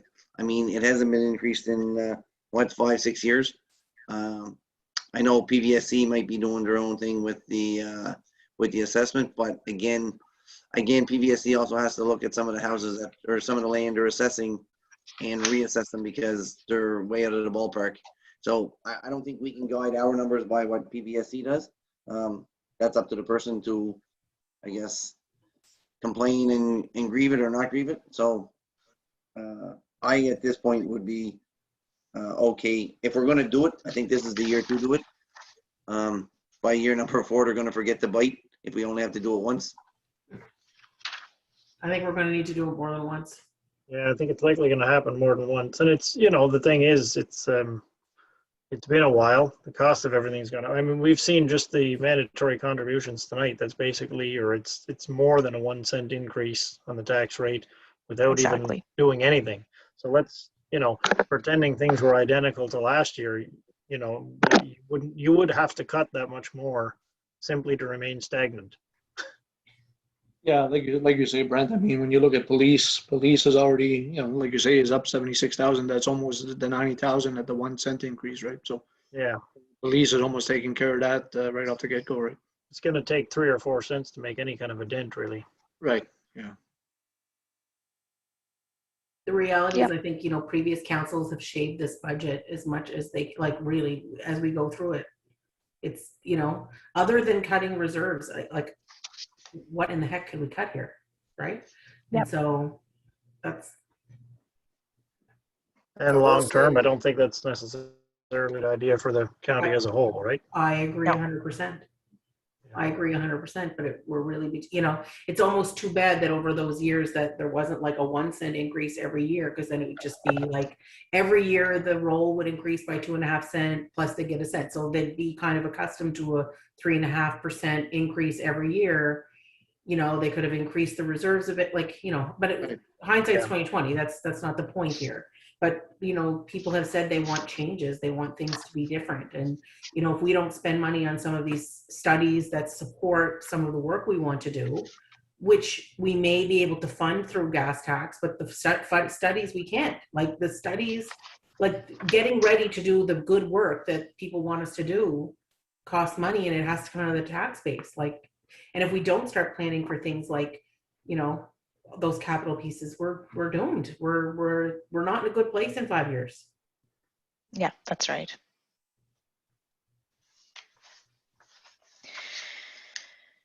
So at this point, I'm basically just looking through our expenses list. A lot of these are sort of baked.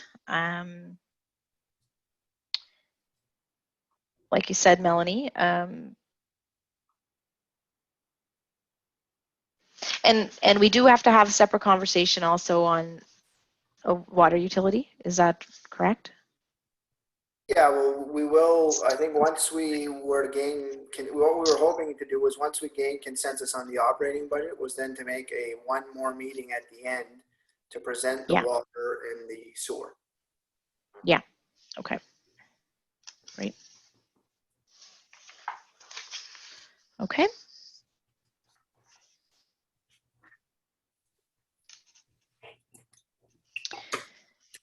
So councillors, do we want to dive in then to the expense side? Or Sure. did you want to? Yeah, Might as well okay. go, yeah. Yeah, let's give her. Okay. So let's just go kind of, I guess, one step at a time, one category at a time. On the general government services, I mean, you can correct me if I'm wrong, Jason, but there's really not a lot that we can shave from that. We've already backed out the CPI from our councillor stipends. A lot of what's in this list is required. You know what I mean? Yeah, I mean, what I'll just say is that, again, the comment about taxes is the same over the last 5 years. And if you include things that we've done, like an organizational review in 2017, like increased cost to our pension, decreases in grants, basically taking grants out, major losses in tax revenue. I feel like the operation side of the business, we've really done our absolute best to maintain and toe the line on here. Yeah. We haven't asked for, Sean mentions the wish list, we have lots of things that we would love to do and that we would love to move forward on, but we continue to try to toe the line because the mandate of the past councils were to basically hold on the tax rate. So, so this is what I'll say is that this is the most conservative budget that we've had in the 7 years that I've been here. So basically, if you're asking staff to look for any areas to pull out, you're talking hundreds or thousands of dollars as a small drop in the bucket to make up hundreds of thousands, right? So yeah, I guess the answer to your question the long way is yes. There's not a lot in general government services that you can pull out. Okay, could we jump to line 77? I was just going to ask the same thing. Yeah, can you just give us a little bit of context on that? Yeah, again, the idea behind putting this 175,000 in is basically an opportunity to further build our reserves from an asset management planning perspective. You've had the presentation from the group. Council has adopted a policy in which we will, process and plan for future capital upgrades, replacements. We are currently putting no money aside for future capital replacements from a planned perspective. So we had just did what Chris calls, the back of a napkin paper exercise and say, based on a 5, 10, 20-year planning perspective, 175 would be a reasonable amount of number to put aside. And if Chris wants to elaborate on that, he can. Yeah, I guess I wouldn't say reasonable long-term. It was a reasonable starting point, we felt.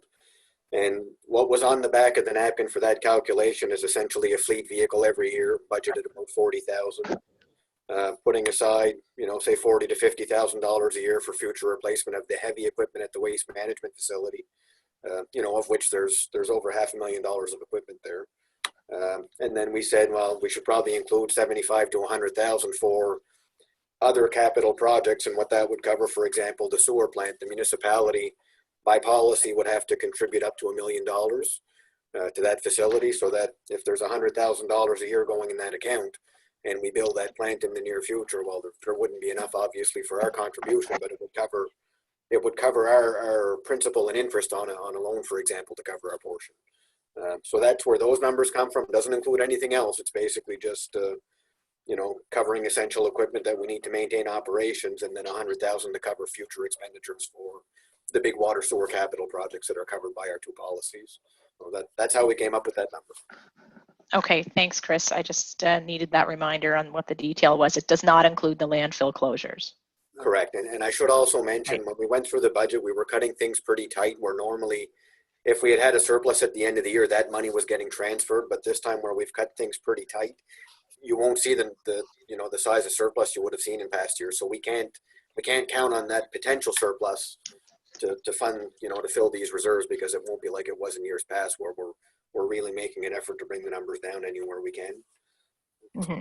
Now, it doesn't necessarily mean you have to start all in year one, but you know, Well, that's it. Yeah. So. Yeah.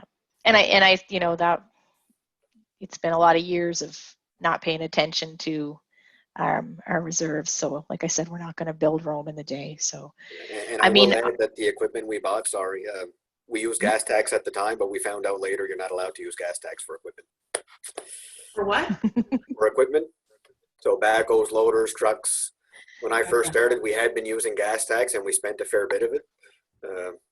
Can we get it? Can we get it back? Can we get it back, Chris? Or? Sure, if we send the government the money that we spend.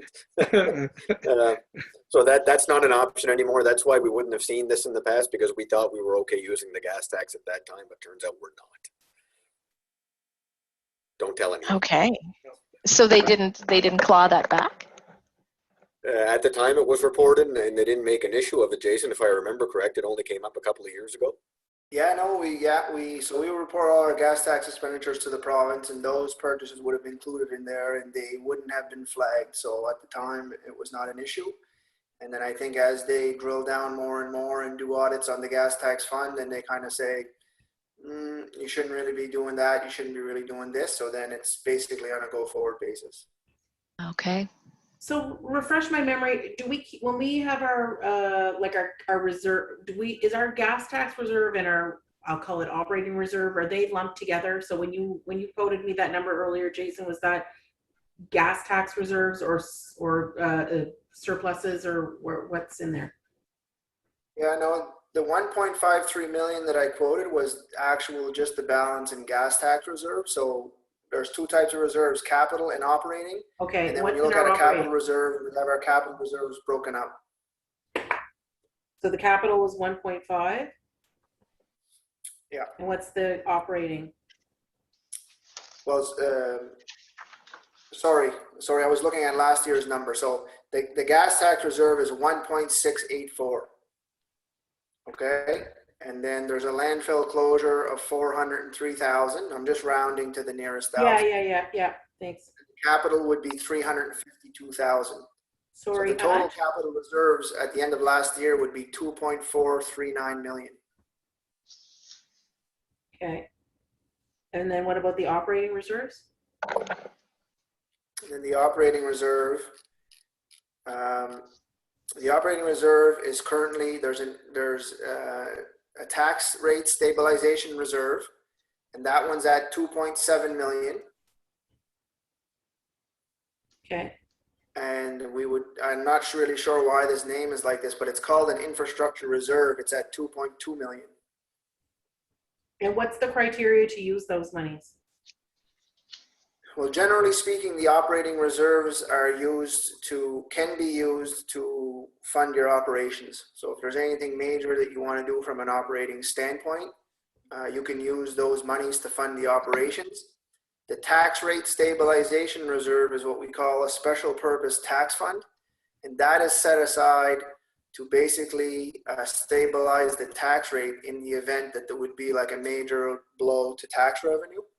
So, for example, the 900,000 that was lost in the last 2 years, that would have been a situation where you could have offset a deficit with that reserve. But again, we managed as staff to toe the line and not have a transfer from reserves and not have to increase the tax rate. So you can just imagine the shifting and the cutting that we did to basically balance the budget. Yeah. So again, the ability is there to fund the deficit. But when you look at the level of the reserves, Yeah. What we should be doing is going the opposite way and putting money into reserves to build, to fund the replacement of our infrastructure rather than using it to fund the deficit. Right, because that Unless you infrastructure absolutely- reserve, that's the one where this 175 will dump, right? No, we're suggesting that the 175 would basically be a transfer to capital reserve. So it would go into the, just going to scroll back up here. It would go back into the 300, it would go into the 352,000. See the actual capital reserve, where that would be the amount of money, as Chris said, to take money from that to fund like a major water sewer project at the tune of $1 million. That's where we would likely take that money from, and it's currently only sitting at 352. So by budgeting the 175, at the end of the year, it's a budgeted transfer to a reserve. So we would take that 175 and we would flow it to the capital reserve. And then if we'd have more surplus, it would also go there, or would it go to the operating reserves? Like, how does that operating reserve get built? Yeah, that's right. The operating surplus, any operating surplus would be going to operating reserve. So, you know, there's not a ton of money in there, but that does, if our gap is huge, but we can't fill the whole gap with a tax increase, we could fill part of the gap with the tax rate stabilization fund, right? You could. Staff wouldn't recommend it, but absolutely you could. Okay. So the operating reserve, you said two amounts, 2.7 and the 2.2. Yeah. Okay. So again, the 2.2 is basically tagged as an infrastructure reserve. Again, I'm not really sure where that name came from, because generally speaking, you would fund infrastructure out of a capital reserve. Right. Yeah, I'm struggling So with that. I would view that 2.2 million as that's your general operating reserve. And then the 2.7 million is your tax rate stabilization reserve. That's specifically, I think it was basically built from a Prodoxbury paper perspective, because when all that had happened in 2013, if the mill was to close today, it's a big hit on revenue, and that money was put aside for that event. Okay. Okay, and then this 175 would go to capital. Correct. Right on. All right. So, yeah, sorry, go ahead. Oh, just so we're looking around 750. It was 750 something exactly, right? So just to throw numbers out there, and I'm not obviously stuck on any of these. I just feel like we got to make some headway on it. A lot of this, you know, from what I can gather from staff here, a lot of this cutting's been done over the years, and we're probably shaving pretty close to the bone here. So here's a, you know, quick proposal. Like 6 cent increase would be pretty large. You take that, would get you at about 540,000, right? Mm-hmm. Roughly. Yep. And then if we took off 160 off of the landfill closure, we'd still be putting 200,000 aside, which would still be a, you know, a significant upgrade from where it's at. Then we're down to 50,000. Now, if we could get 40 out of a 5 cent fire levy in Point Tupper, now we're down to 10,000, and all of a sudden the number seems a lot smaller. And we had two reserves there, Brent. So really, like, there's the landfill closure, and then there was the other, there was actually three, right? There was this one, there was the landfill, and then there was the sewer. The sewer. Yeah. So, oh yeah, but the sewer one, is that the one that you said was balanced off of revenue? Correct, yeah. So who cares? Well, I don't know who cares, but I mean, that will be part of the sewer conversation, right? That's right. It doesn't affect this. Yeah, Right. separate. So yeah, so really we're just talking about, as Brent said, then I guess, this 175, the sewer plant, the water, the landfill reserve, the landfill money, right? Yeah, I'm not looking at this 175 here, the transfer reserves. What I was looking at is the landfill closure cost, which the last time I think you had out at 361.26. Yeah. We were talking 340 or something, but it had been adjusted. So yeah, if that was dropped to, let's say, if that was dropped, let's say, to 200,000, I'm thinking it's still a significant upgrade over the 80. The 6 cent increase would get us at 540 plus that 160, and then if we could get a 5 cent fire levy on all of Point Tupper, then we're down within 10,000. Not sure about 6 cents though. 6 cents. Yeah, but is- it's not 6, it's really like Oh, no. 8.5. Well, Right. it's a big jump, but the thing is, we can't control what hasn't been done the last number of years. It's just, this is the situation we find ourselves in. Yeah, I think we got to, I think there might be more shaving we can look at somewhere else before we jump to, and again, you're right, it's not a 6 cent, it's like an 8.5. No, And- and I'm open to it. I'm just not hearing any of it yet. So it's, like,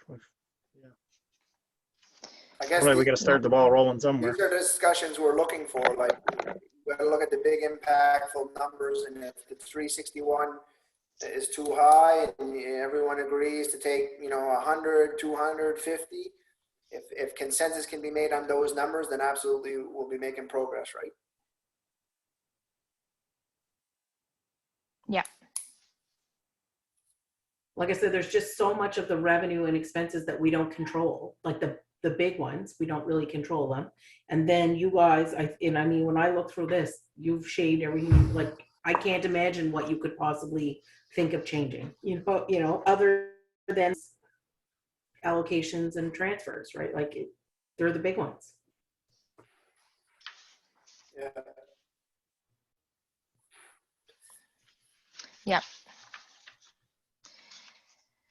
I mean, we've got, I guess one of the things that I might suggest is, and I know it's not ideal, but to take that weirdly named infrastructure reserve and maybe use that to fund some of the studies that we want to get done.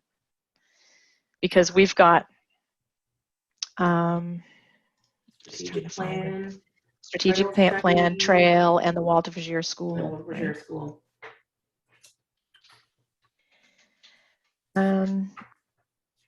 We've got 17 on straight strategic planning. 17.5 on the school. I believe the school is 12.5, I think. And what was on the trail? I don't remember. How come I'm not seeing that? Is the trail embedded in something? I'm not seeing the word trail pop up. It's in recreation. The trail study. Yeah. It's right now it's sitting in capital from operations, I believe. Yeah, the accessibility study, is that what you're talking about? Oh, no, I There's was. something else. The one just below that. Trail study, Study. 10,000 operations and 10,000 from government grants. Is that down in line 36 of the recreation budget under physical activity special project, maybe? Or is it under? Yeah, it might be in Laurier's. Laurier, is it in your budget? It's under 36, yeah. Yeah, that's where it's at. Yeah, there was 5,000 in years past and then 10,000. Yeah. It includes the trail study, the Point Michaud Beach. Budget. Is Canada Day going to happen, peeps? That's a great question. Good question, yeah. There's 27,000 there. I still haven't heard back from the federal government just on the day funding. So right now it's still kind of up in the air. Everything's up in the air, right? So I guess we'll see what the next one brings. So sorry, I got kind of lost trying to find, I'm still trying to find this trails piece. What line is it on this budget? 36. 36. It's under the So recreational physical activity.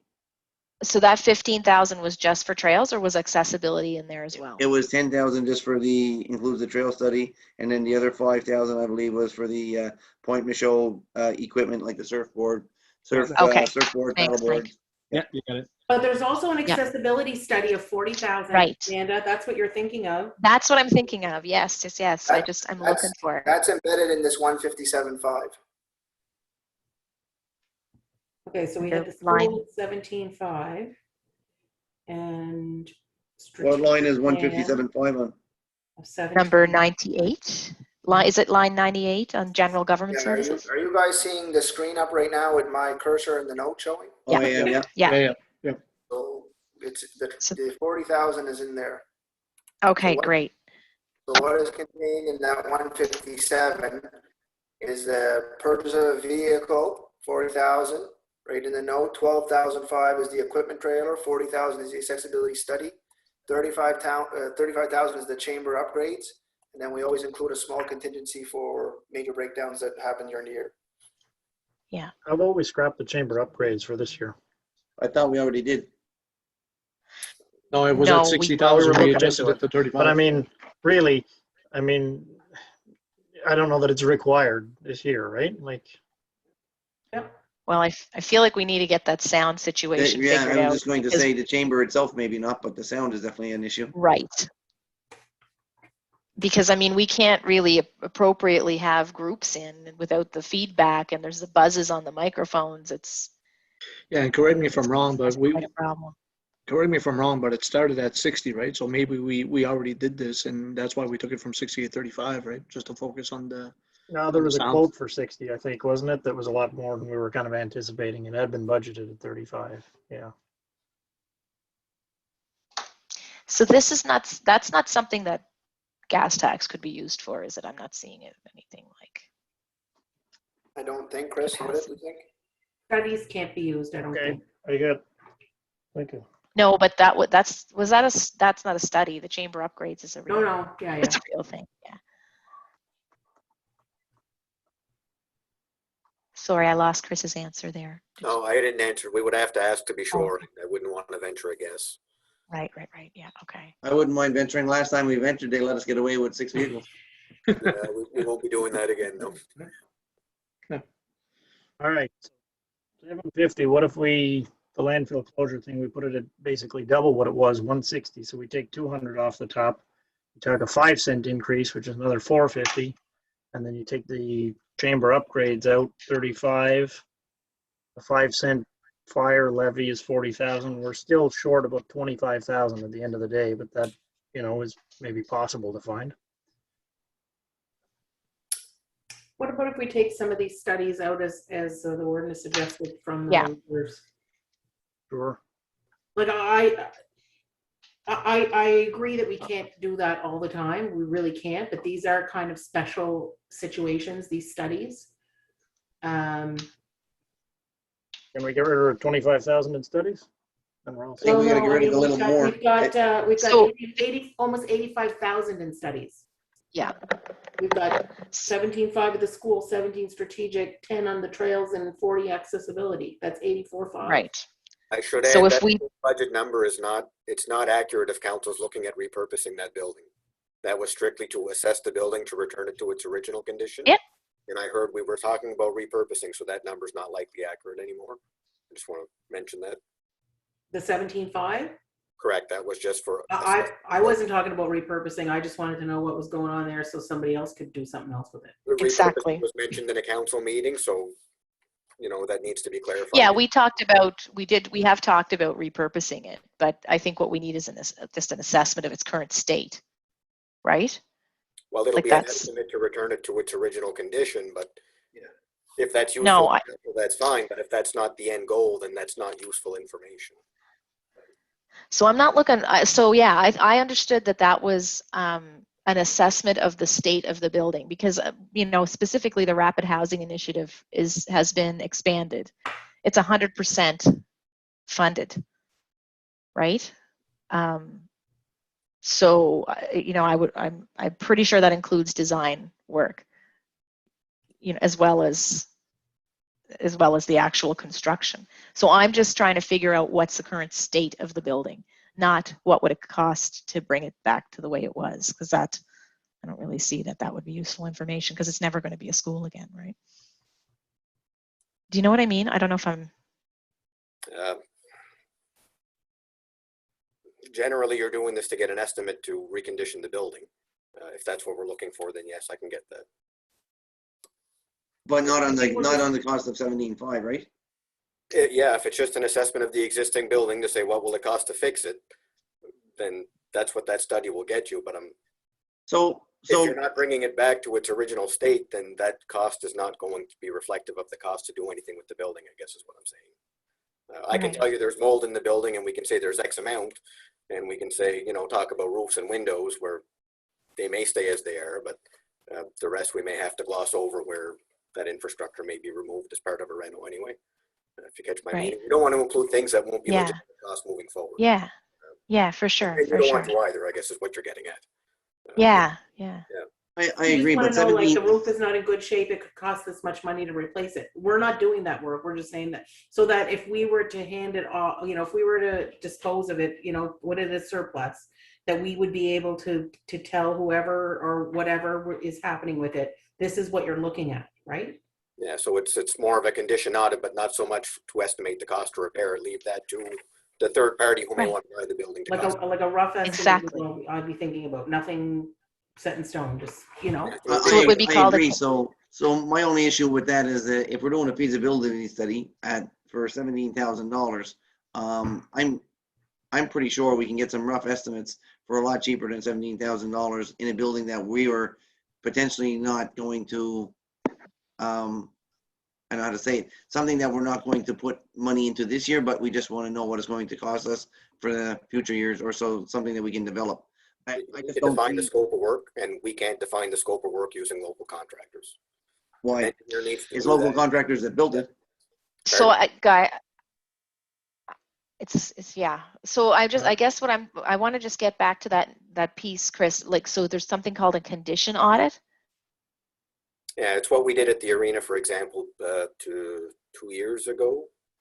Okay. So that assessed the building condition, but it was more looking at future capital requirements and present capital needs, I guess, to bring the building back up to, the condition it ought to be in, which is not necessarily what we're talking about with the school. Yeah. I'd have So to you. dig into it. Yeah. Okay. All right. That So number you're should be okay for what you're describing to me. okay. Your gut feeling is it's kind of an okay number. I think it's less of a scope than what we would have done at the arena. Okay. What I'm hearing, but when I write down what I think the scope is, and you folks will look at it. If I haven't quite captured what you're looking for, then we'll adjust it before we get pricing. Right. Yeah, the arena is different. We wanted you would have studied it to find out what you're going to do to it, because you own it, and you're not going to. There's no consideration to dispose of it or to have it as you're keeping it, and so you need to know what to do with it. We're just like, we want to know if we think we want to do something with it, what is it going to cost us, and if we don't, if somebody else is going to do something with it, what? Not specifically, but like in general, what could it cost, right? It needs a roof, it needs windows, it needs a heating system. Like, what do those things? Right. Yeah. Right. So again, back to my, and I don't know, what stops us from getting a contractor that, I don't mean your local little carpenter down the road. What stops us from getting a contractor, like, I'm going to throw like John L. Jim Construction or like whoever, to come in and give us a full estimate to do that work? You have to define the work for them and then give you the price. Okay, and that's fine. So all we have to define is, I guess not all we have to, and I don't mean to put it down as if there's no work intended, but I'm pretty sure there's enough knowledge around the table that we can define the work without spending $17,000 for a feasibility study. That's my only. Let me give you an example. The arena, the mold issue that we just had. Yeah. We could not get a price from a contractor without getting an engineer in to do a mold assessment, to do sampling, and to put a report together to tell us what we had to do to remediate it. So this building is much the same, and that report alone by the consultant, I don't know if you remember the number, Jason, but I'm sure it was well over $5,000 just to assess the mold. So you're not going to get away by doing this internally just by looking around and, jotting notes on paper about mold in these rooms and general. Something tells me it was like $6,700. Yeah, I mean, we're not talking a small piece of work here. It needs to be clearly defined. Otherwise, the number's meaningless. So, Chris, when you're saying like to get a contractor in to fix the arena, you had to get a guy in there to look at the mold and all that stuff or whatever.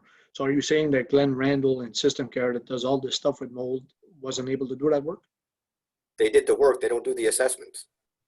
It's an engineer that does the assessment, finds out what the mold is, what type it is, and then how to remediate it. And System Care couldn't do the assessment. Exactly right. That's what they told us. Yes. Right on. Yeah, that makes sense. Most of these large projects, though, they want a scope before they'll even waste their time looking at it, kind of thing, right?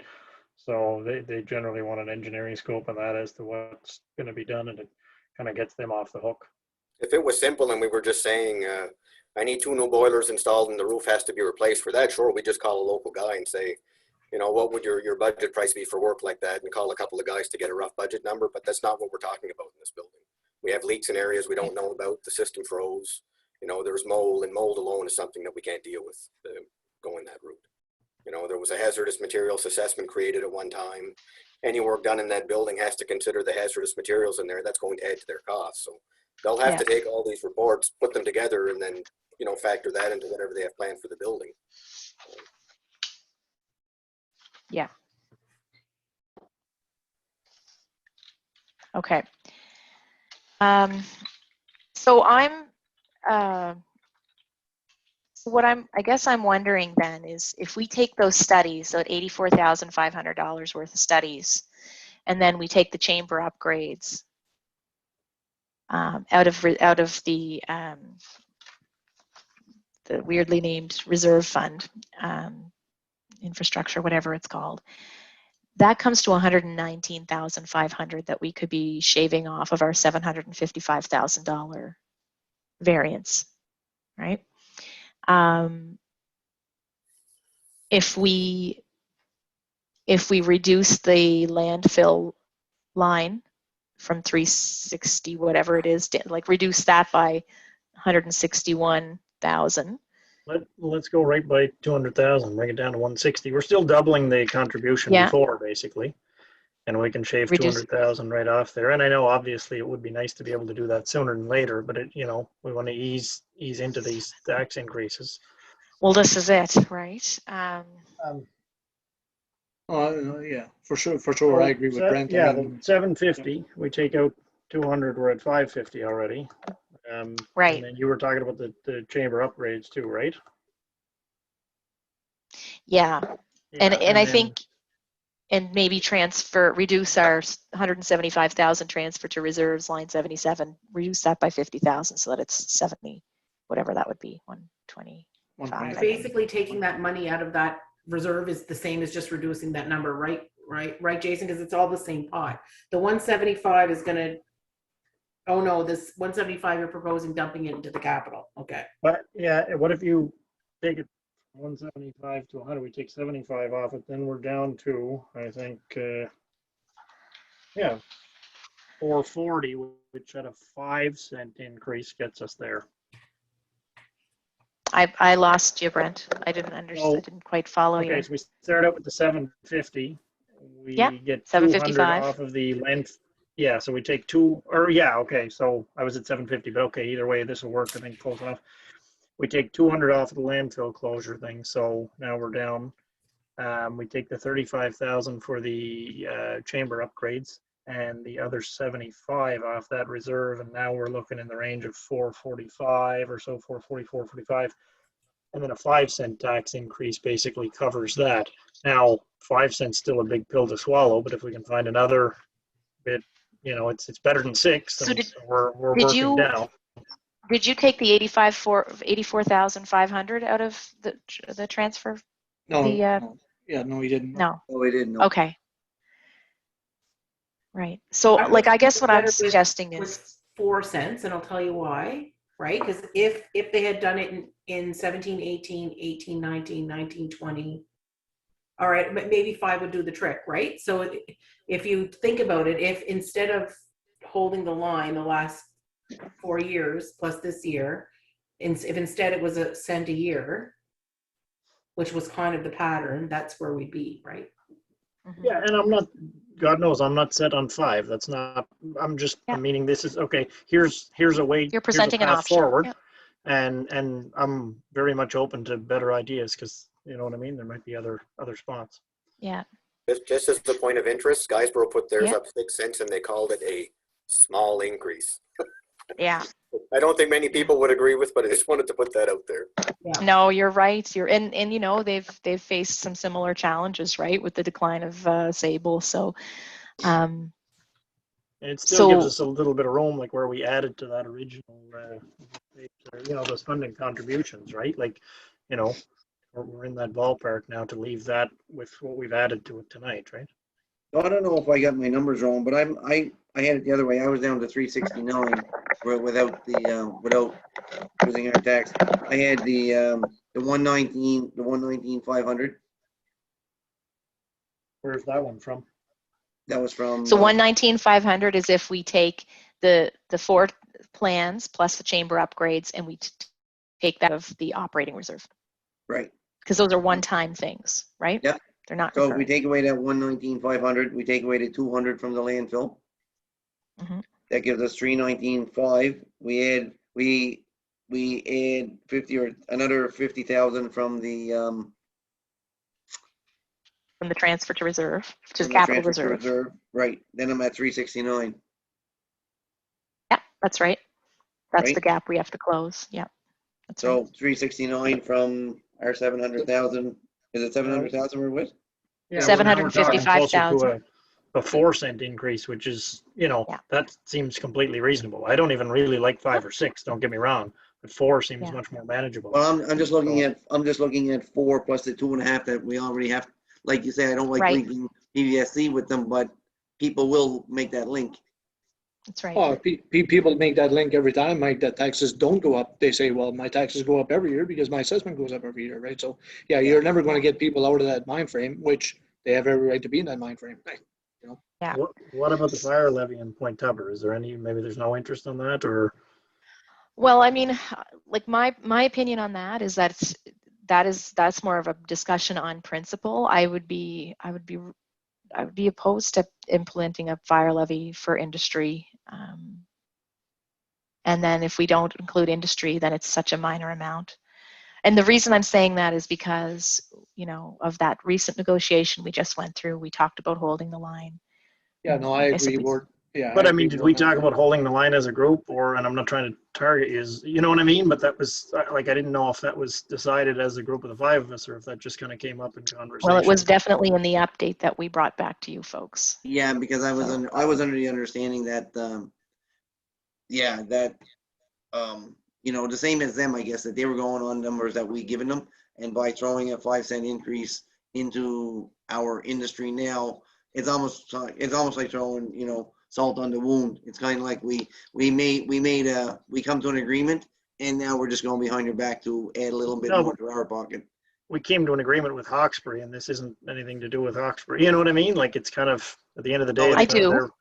It does have to do with our fire negotiations. That's right. And but it is really, directly related. Yeah, but one doesn't really matter Brent, to the other, I just because it's not the town of Port Hawkesbury that's paying it, right? Like, True. No, True, it's yeah. not. But it was part of the reasoning that we used was to hold the line on any additional tax increases to industry. We did bring that back to you guys, and in the beginning, you charged Melanie and I with kind of running with that, and so we did that on council's behalf, and I appreciated your trust in that. That's the route we chose to go. I understand that the fire levy wouldn't be necessarily a tax rate increase, but it would still translate to the municipality of the county of Richmond charging more to do business in the heavy industrial park, and so that's kind of how I look at it. Yeah, and I agree, Warden Barberget. I think it's too soon. It's too soon into the deal to be doing this stuff, in my opinion. Right? Yeah, I don't know if the timing really matters. I mean, it's up, it's obviously whatever the majority wants, but I'm not sure if the timing really makes any difference, in the sense that I think most people in the county would assume, okay, we're paying this out. Well, the revenue's got to come from somewhere. It was, here's a negotiated rate with Port Hawkesbury. It's not a negotiated rate with Point Tupper. I don't, and especially a 5-cent levy is half what almost anybody else and a third of what a lot of other places are paying, right? You look a lot, in my district are 15 or 16. Not that there's a pile of heavy industry, but a 5-cent levy is pretty small, and it would only bring us to around 40,000, which isn't even covering the whole thing. So it's not like, the general taxpayer is paying out of pocket for this, and they are subsidizing it, but not entirely anymore. So do you want to, did you want to vote on that, or I guess get consensus, however it is we're doing this? So Brent, you would be for a 5-cent increase in Point Tupper? for I all think so, clients? only because, and it's not, I think that a 10 cent would be ridiculous, or not ridiculous, but it would be out of line, because when we looked at those numbers, it would be beyond what we're paying in the, and we don't want to seem at all like we're trying to be greedy on this, because in Okay. reality, it's not going to cover what the agreement costs, and it's not about covering it all right now, and maybe it could be incremental increases over time, but I think to be fair to all Yeah. taxpayers in the county, a cent would at least be a step in the right direction, but that's only my opinion. Mm-hmm. So, and Anyone else want to chime in? yeah, I'm gonna just chime in on that. I definitely, I understand where Brent is coming from. And, I agree with the 5 cent increase. I just don't agree with it this year. I think we negotiated in good faith with the town of Port Hawkesbury, and I know one has nothing to do with the other, except for the fact that it looks like we negotiated and then we went back and decided to charge our residents that extra without, and I know we don't have to let the town of Hawkesbury know what we're doing. It's almost like we're going through the back door to get a little extra money for our budget. So I guess. No, but I think everybody else pays for their fire protection, right? Like everybody else in the county, it's negotiated through their local fire department. In this case, they don't have one, and council had to Right, sort of and make that happen. I think for right? that reason, because they don't have one, I would, for this year, I would be inclined to go with I'd be inclined to hold off. But I mean, billing if them. they did have their own fire department, they'd be paying a lot more than a 5 cent levy, I'll bet, to cover that, right? Like in theory, they're getting away. They'd still get away on the good side of this. It would be pretty lucky, and we've seen the residential rates. It would be pretty minimal, what the residents themselves would have to pay. So Because are we they're lucky talking, to have a great fire department 5 minutes away, right? are we Whereas talking lots just of the people- residents or residents and? No, I'm industrial? talking the He's whole talking thing. about the I'm whole talking thing. the whole thing, but I don't think on heavier industry, this isn't making a huge impact on their bottom line. And the residents there, it was a fairly small amount they'd be paying at a 5 cent levy. So, it kind of levels the playing field a little bit for the county in general. And it's still, it's still well below what anybody else in the county is paying for fire protection today. So when we spoke about this last time, we had basically asked, would we be able to have different levies to different groups? And so did we get a response on that, whether or not we would be able to exclude? I forgot about that, Melanie. Okay, so I mean, assuming. Wait, do you mean different? Because we would have two different levies in one district. Is that even possible? Is that what you were asking, or you're just talking about different? Right. So for me, after the conversations that we had with Port Hawkesbury and sort of how we've, how we kind of presented it was, I'm not comfortable with charging the industrial customers, right? So, and so if we can't exclude industrial, those, the big players there, if we can't exclude them, then I wouldn't want to have any levy. If we can exclude them, then I would actually like to see 10 cents on everybody. And it's a completely nominal amount of money in the grand scheme of our budget, but it does say to the rest of the commercial customers, right? Not those big players, but the rest of the commercial customers and residents of the county, everybody's treated the same when it comes to that, because really they're getting a preferential tax treatment to everybody else, right? So the rest of the county is paying for their fire protection, and B, they're paying less, like per person per business, right? And so, certainly in the short term, I absolutely would think it would be, I would almost feel like we've bargained a bit in bad faith to charge those industrial customers. I'm not saying that as we approach later in a few years, maybe those conversations could be had.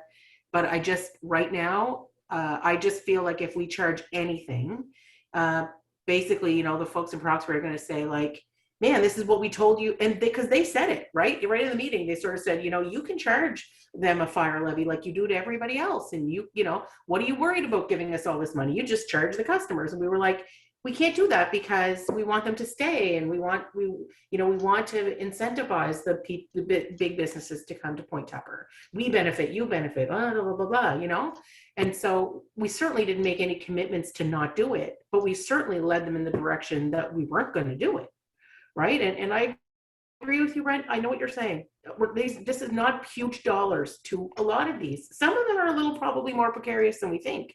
But the bottom line here is we do have, if we have the ability, like through legislation, you know, like if we have the ability to exclude them from the levy, I think we need to exclude them from the levy. But I think we need to charge all those other people. I mean, the last time we talked, our discussion was more about who would we exclude and what would be the criteria to exclude them. And so, you know, I see that as the sticking point here, not the whether or not we include them or not. But that was my opinion of the last conversation. So, you know, certainly open to a vote on it or whatever. But that's my position. Yeah, and if that's the will of council, that's fine. I'd be agreeable to at least like what you're saying, the 10 cents on everybody but the large industrial. If you want to go that way, it's obviously not my preference. I'd rather it be across the board, but that's only my opinion. I think, you know, it is something we'll have to look at eventually, and I think probably the town of Port Hawkesbury cares a lot less about what we decide than maybe we think they do. I think they took the money we gave them because that was sort of where it landed. I don't think they're skipping through tulips, happy that that's the money that they got. And even if if it's not, if it's 5 cents, right, then it covers what we are spending. But then they're going to come back, and I mean, I know 10 years is a long way away, but in 10 years they're going to come back and they're going to say, well, everybody else in that district is paying 10 cents or whatever the fire levy happens to be at that time. So that's what we want you to charge them, and then we want you to give us that money. That's where that's going to go. And I recognize that we have a 10-year deal right now, but 10 years passes in the blink of an eye, and that's where that's going to head. So the only thing I would, sorry, Brent, but the only thing I would add on to that was, the only thing I would add on to that right quick is we got to remember the meeting we had a couple nights ago. The last thing we want to do is throw out an extra tax increase that's coming into the area before that new company may even settle. So again, I would be okay with, I think adding to the homeowners, which definitely isn't a big increase, but it's something that I think then all homeowners across the county of Richmond are the same. I would be okay with adding to the homeowners the same as what the rest of the homeowners are being charged. It wasn't overly, I don't know if it's overly cumbersome for staff. Jason could speak to this maybe. As much as, you know, I'm on side for the 10 cents if we're not going with the large industrial, because at that point we're not going to be anywhere near covering our costs anyway. So it's partly on principle and it's partly to recover some funding so we can balance this. But maybe 5 cents year one, 5 cents year two to build it up to 10, just so it's not as big a sting and they know what's coming. The only, like, if we were charging everybody, I'd be all in favor of 5, and I know it still doesn't get us to that number of 60 and 61 and so on, but that's fine. So if we're not, then we probably got to look at the 10. However, I don't know if that's fair to do in year one, you know. But we got to remember too, like, they weren't, you know, well, years ago they had Hawkesbury, but they weren't paying a fire levy. However, they were under the understanding that the responding department was quite a distance away, and their services time-wise, I guess, have been improved, having just proximity, you know what I mean? So I think, you know, it's more than reasonable to ask for them to cover part of that cost when, you know, everybody else in the county does, right? Okay, so I think I'm hearing kind of generally we'd like to not, I'm hearing a majority that folks would like to not do that. I believe for this year, for this year, my vote is to not charge the industrial park extra. So do we want to go up with the, you know, residential and commercial, everything but the 3 or 4 accounts that were highlighted the other night? Well, I think that's from Sean either, right? So Commercial's not in my realm either. Of I personally would not like, if we're going to charge anybody at all, the only person that I would even think of charging would be homeowners. Yep. And at that for year number 1, for the difference amount of money that's going to make isn't significant enough that I would personally feel that we should hold off on charging anybody in that area any extra money at all for this year. That's my personal thought. Okay, so no for this year for Mike. Sean, you were saying something as well? Yeah, no, I agreed with your board member, because I think Okay, yeah. in good faith, we shouldn't do it this year for sure. Okay. And Melanie was a no as well. So I think maybe we'll put that conversation to bed in terms of you know, the idea that $40,000 might be generated from there. I think, Brent, to your point about, you know, what does it look like? I really do think, because it's going to be a nominal amount, maybe that's something we could defer to a later discussion, because, you know, just in the interest of time and trying to figure out how to close this gap of the 755,000, if that's okay. Yeah, that's fine. No, but I mean, in the interest of time, that could have been. Yeah. would have That would have done it. That would have done it. So don't say in the interest of time. This is going to make it more complicated. But if the group's not comfortable with that, that's fine. But just remember, we're going to have to find it somewhere else. So that's another half a cent basically on everybody else, or cutting something else. So, you know, it's all nice to say that we don't want to do it, you know, but the money's got to come from somewhere, one way or another. Absolutely. And so, so I guess at this point we've got a plan on reducing line 60 for the landfill by 200,000. We've got a reduction of 50,000 in line 77 on the transfer to reserve. Operating reserve, move it over 119,500. I would suggest also that. So that leaves us with about a $385,000-ish difference. I would suggest that if we did a 4-cent increase in taxes, it would almost close that gap. We'd be $25,000 short. And I mean, I know we just decided we want our grants to be at $300,000, but if we put them to $275,000 instead, that would be an option. I'm totally with that. Because it's still a whole lot more. It still gives us, like, besides what we funded, it still gives us like $35,000 to play with, right? Not to play with, but to continue to invest in. And I've just been putting this on a little Excel sheet. I don't know is it possible for me to share my screen? Melanie, you're thinking. I can see the smoke coming out of your ears. And I guess the only thing I want to say is, like, we don't want to lose sight of, you know, like I've brought it up at council before, and we've talked about it tonight as well, this idea of like being able to fund NPOs through COVID, which I don't necessarily see as part of that 275, right? But what I would like to see as opposed to that is not necessarily something in the budget, because I don't want to recreate the wheel, is some of the safe restart money, which we're deferring, I think, Jason, at this point, you know, we want to just keep in mind as we're deciding what happens with that money, if there's the ability to use it for that purpose, then we want to be doing, you know, we want to create some policy around who can apply and who would be eligible and all that, but like that there's potential that we could do that, right? I know we still don't really know what we're allowed to do with that money, but we do have this pot of money that we're deferring. So I know we discussed this prior as well, and just I don't know if it got changed.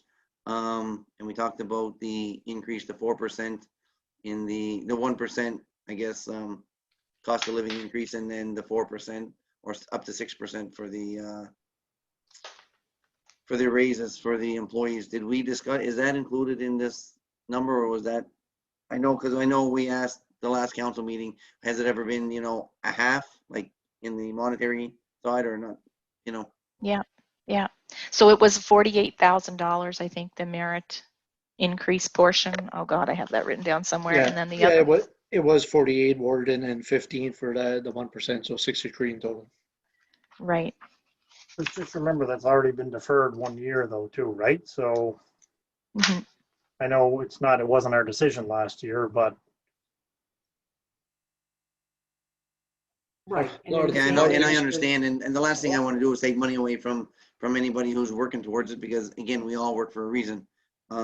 my only deal is it's hard to justify sometimes, Brent, to the public that you're giving a 4% increase or a 6% increase to everybody or whoever, and yet we're a $900,000 shortfall from our taxes last year.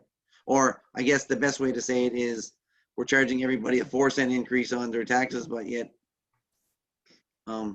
Yeah. So Deputy Right. Warden, I'll That's not staff's fault, right? Like, I mean, 100%. I'm not we blaming want, staff. yeah, like we want to, That's why I'm saying, is there especially a happy after everything medium? that's gone on the last number of years, we want staff to feel valued here, right? Oh, agreed. That's why I'm asking if there's a happy medium somewhere that we can look at instead of the. And I don't The know. full maybe 4%. I mean, for me, guys, again, I always break down numbers and I again reduce the ridiculous. I know you guys are going to hear me say this for 4 years. Many times I'm going to say it. So on a $250,000 assessment, at a 4% increase and then 2.5% increase on under assessment, you're looking at 6.5%. You're looking at $162.50 on 250,000 assessment.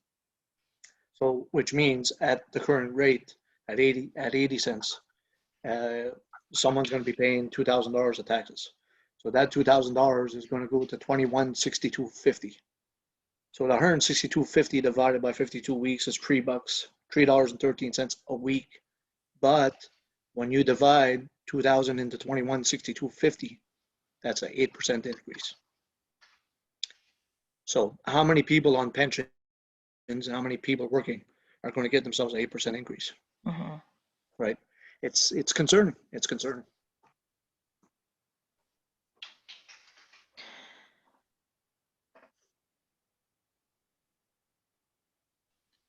I think we found some other ways, though. We can find some savings here and that.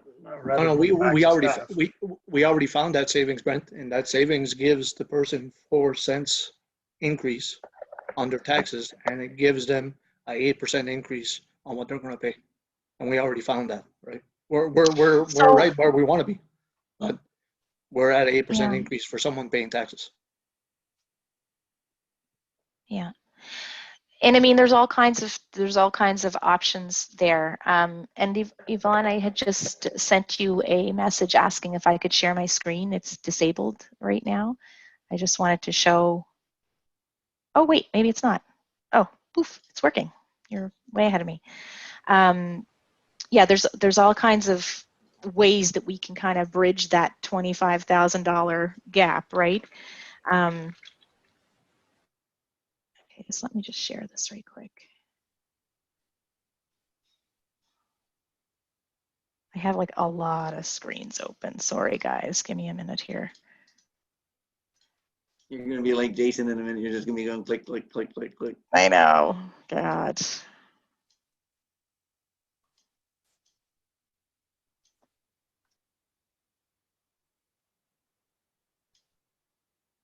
There it is. Oh, no, am I sharing me? Yeah, that's great.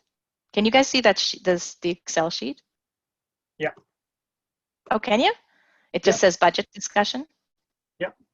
Right on. Okay, so this is where our variance was at. This would be representative of a 4-cent increase, and that's based on this piece down here, the revenue generation. So about 90,000, Jason said, at 4 cents. This is the reduction to the landfill, the reduction to the transfer to reserve, and then the operating reserve if we take these pieces out of operating reserve. So it comes to 729.5. What if we, the line 77 transfer to reserves, so it's at 175 now, you were looking for, what if we go to 100 even? I know maybe they don't want to hear that. That's a little small maybe, but. Yeah, it's definitely an option. That would basically. Yep. Yeah, that would make up for the bulk of that 25,000 right there. Well, and if there's natural surpluses that occur, which, like historically have occurred, then that would be in addition to what we're like our planned transfer, right? Yes, yeah. You know what I mean? Like, yes, absolutely. We're planned, like if you think about it, last year they didn't plan to move anything over. So we are making a plan it's not as big of a plan as we might want, right? But there could be like some natural selection pieces that make that work anyway. Well, and we could make the decision that maybe, if there are surpluses, that it could go between there and the landfill closure or something, you know what I mean? Where we're cutting out of both of those. I don't know if there's an appetite for that. Yeah, but can we do that? I don't think. I think that your operating surpluses have to go into your operating reserves. Okay, I have no idea. I don't know. That's a question for Jason. That's what I'm feeling. Jason, is that right? Yes, that's correct. So any operating surplus at the end of the year automatically gets transferred to operating reserve. So Okay. Yeah, so it's not we can't do it No. into the landfill. But we could do something in future budgets where we could move from one reserve to the other, really. yeah, I believe there's a process to move money through reserves. That's why I was just going to point out, and I mean, again, I think it's legit. It's just that it seems odd that you're pulling from one reserve to fund the deficit and then you're putting money in another reserve to save. Yeah. It's likely that you could just make it all neat and either take from one or add to one based on what the net effect is. That's what I was feeling as well when we were talking about that 175 and then we were talking about the 119.5 and I was like, well. But if one is operating and one's capital, Yep. You know what I mean? Like I think, and these are, and specifically, I guess these are one time, like these are not recurring. Right. That was my feeling about pulling that out of the reserve is they were so special, right? Yeah. They were like not, it wasn't like we were creating a position where we wanted to hire someone for the next, whatever, for their career. Right. Like these are like one and done events and yeah. Yeah. And that's fine. You can leave them in. I guess the way you look at it is you go through the whole budget, you set the whole budget, and then let's assume the deficit is 100,000. If you believe that you can only increase the tax rate a certain amount and there's no other way that you can pick up that money, then basically you'd have a transfer from operating reserve of 100,000. Right. But our And I mean- operating reserves are probably slightly underfunded as it is, you're thinking, right? Well, I would say that they probably both are. Yeah. I think all, So- yeah. But yeah, let's not go down that road if we don't have to, But if we change that, your line 7 to the line 77 transfer to reserve, reduce it by 75 instead of 50. Mm-hmm. Yeah. then you're there, right? Yeah. Exactly. And then it doesn't have to go through staff, like. No, it Yeah, doesn't. no, And I prefer if we can find a different avenue. Again, like you said, Brent, they already took the hit last year, the year before. It's not something that we need to be reoccurring. And I don't believe if they're up for a merit increase this year, they're not up for another one next year, correct?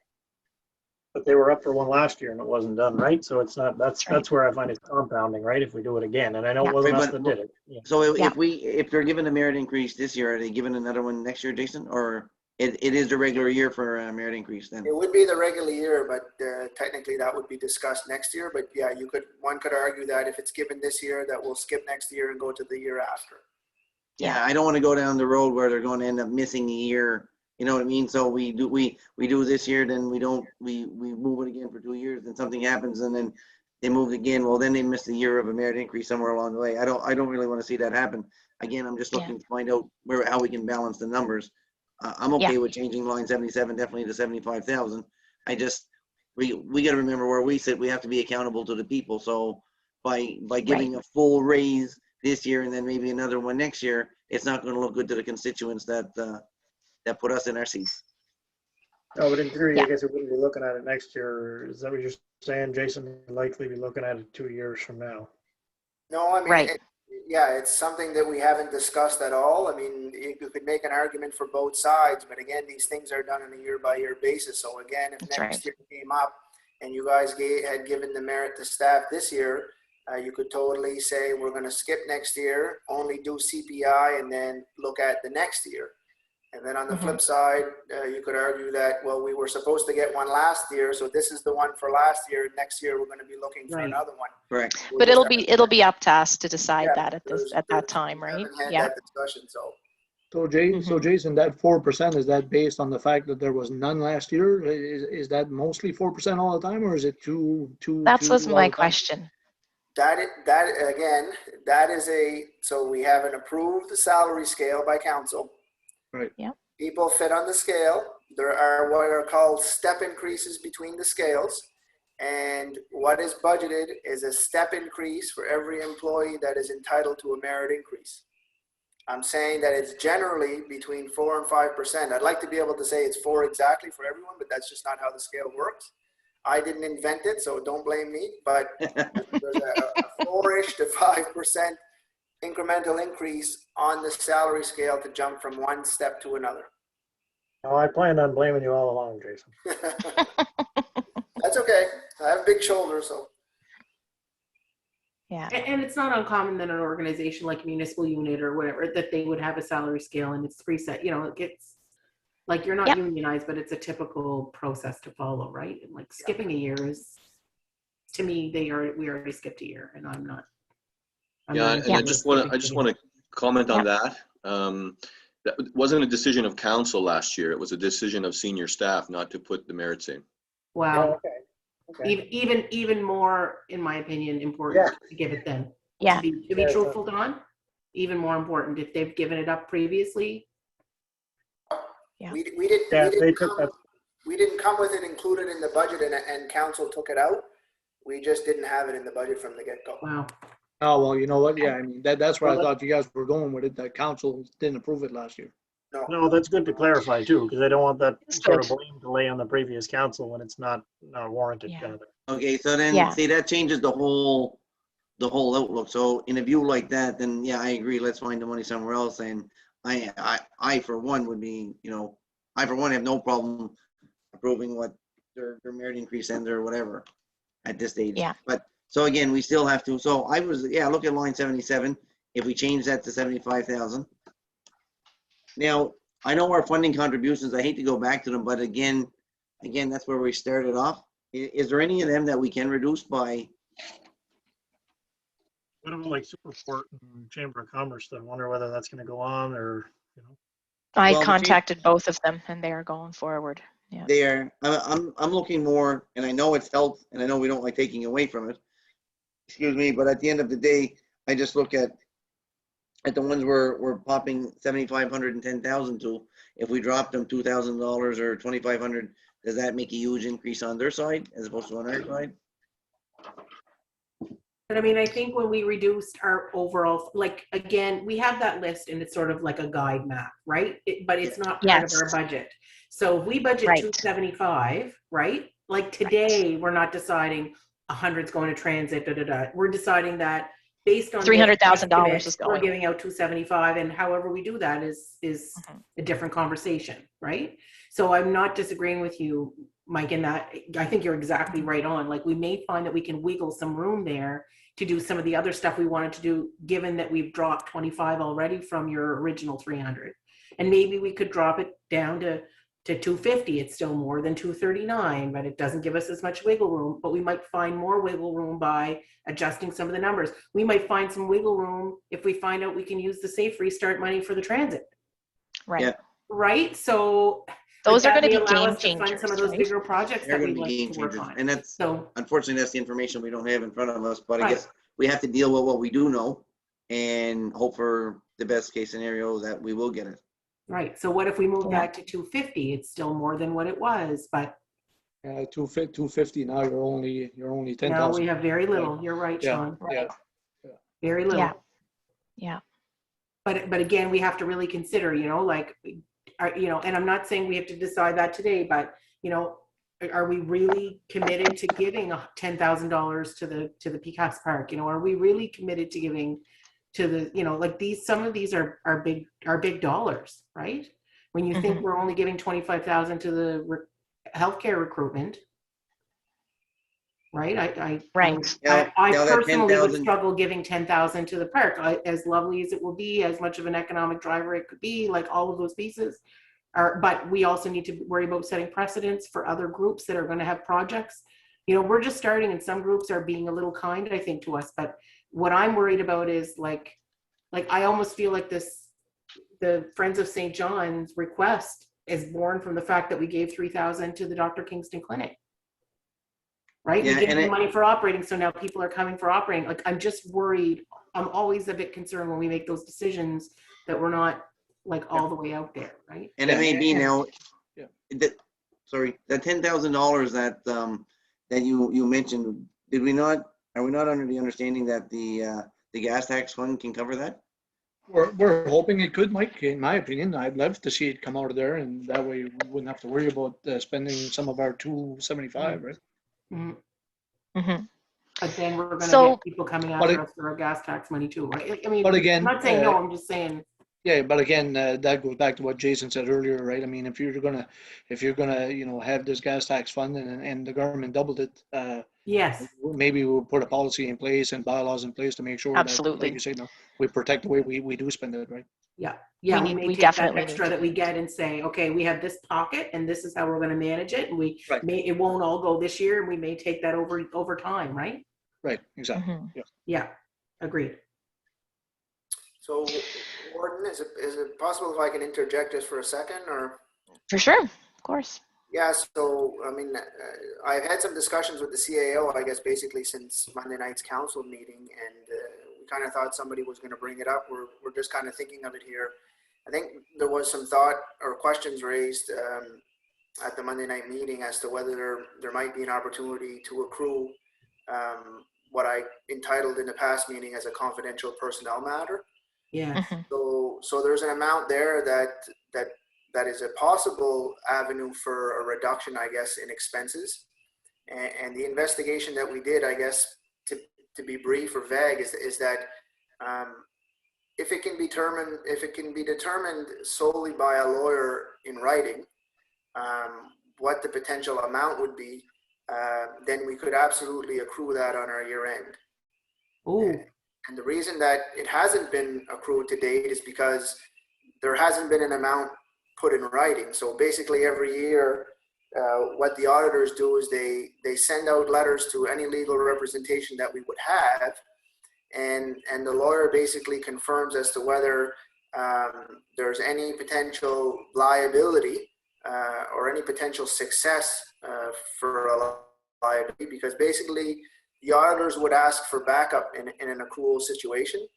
So to date, I guess what I would say is that the amount budgeted is an amount estimated mostly based on staff discussions with small input from legal. But basically, if legal would be willing to put it in writing, then that would be the backup that we would need to accrue that amount. So if council is willing to explore that, then we could explore that amount. It just wouldn't have an answer for you tonight, but that would be an area where we could reduce the shortfall. Yeah, and so that's really, really helpful information. That would also be a game changer, as would the transit, finding out about the safe restart money there. What I would suggest for this evening is if counselors are okay with it, just in terms of going forward, could we ask staff to rework the budget based on these reductions, right, to the various line items, incorporating this type of increase, and to also, I guess, get us a final answer on, if you can, on that potential accrual of those items. And then let's have that information kind of presented back to us, and let's see where we land. Does that sound like a good path forward, or do we want to kind of have more conversation around other places where we could cut? so these changes don't reflect any change to oh, it does reflect our full change to funding up to 300, Yes. what you have there. Yes, that's because Yeah. 300 is included, the 300,000 grant is included in this variance, right? Mhm. And if, my original suggestion was to take it back from 300,000 down to 275, but if we don't need to do that, because we've done, I'm pointing to my screen like you can see it, but if we've done it here, Yeah, we can. yeah, I know, but I'm doing this, I'm like pointing. Oh yeah, no, we can see you move your cursor though. I'll be okay. You can see me move Oh, my you know, cursor. we I talked originally about- had that as Oh, go ahead, sorry. I originally had the line 77 as a 50,000, but per Brent's suggestion, moved that up to 75 and then left these blank in terms of reducing those lines. Does that sound like maybe a place where we could ask staff to kind of go back, do a little bit of that homework to give us a new version of the budget documents? Yeah, and then if we're able to do the accrual, we could either bump up the transfer or we could pop right on under something. Right on. Right, because there's no rule that says it has to be, like it could be 3.5 cents, not 4 cents. Yep, absolutely. Councillor Brent Sampson, did you have a question? Yeah, it was a 239.5. Then we said 300,000, which was just rounding it off, I guess, because we were talking 50,000. So if we go 299.5 to make it look prettier, you know, that'll reduce that to $6. And I mean, I'll throw in the $6 to balance the budget if everybody's good at that. You're a team player, Brent. You're a team player. I heard Brent say he's happy to have his assessment on his house increase. That's what I heard. I don't know about the rest of you. But I'll make sure somebody else buys like one more. Tell him to come and reassess his Brent. I never said that, but I'll make sure one other person buys a dog tag or something. That's all. Yeah. Is it $6 or 6,000?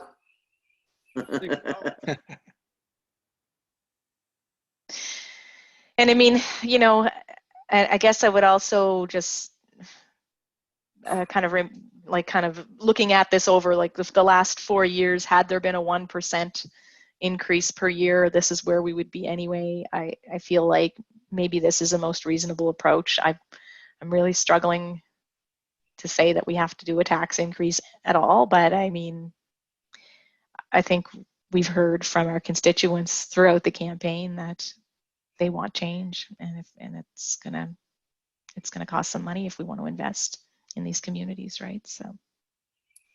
So I would suggest that basically go around the table just to make sure everybody's okay with that, so that we can give instruction to Jason to make those changes on the budget. Yep. So Melanie, are you okay with that?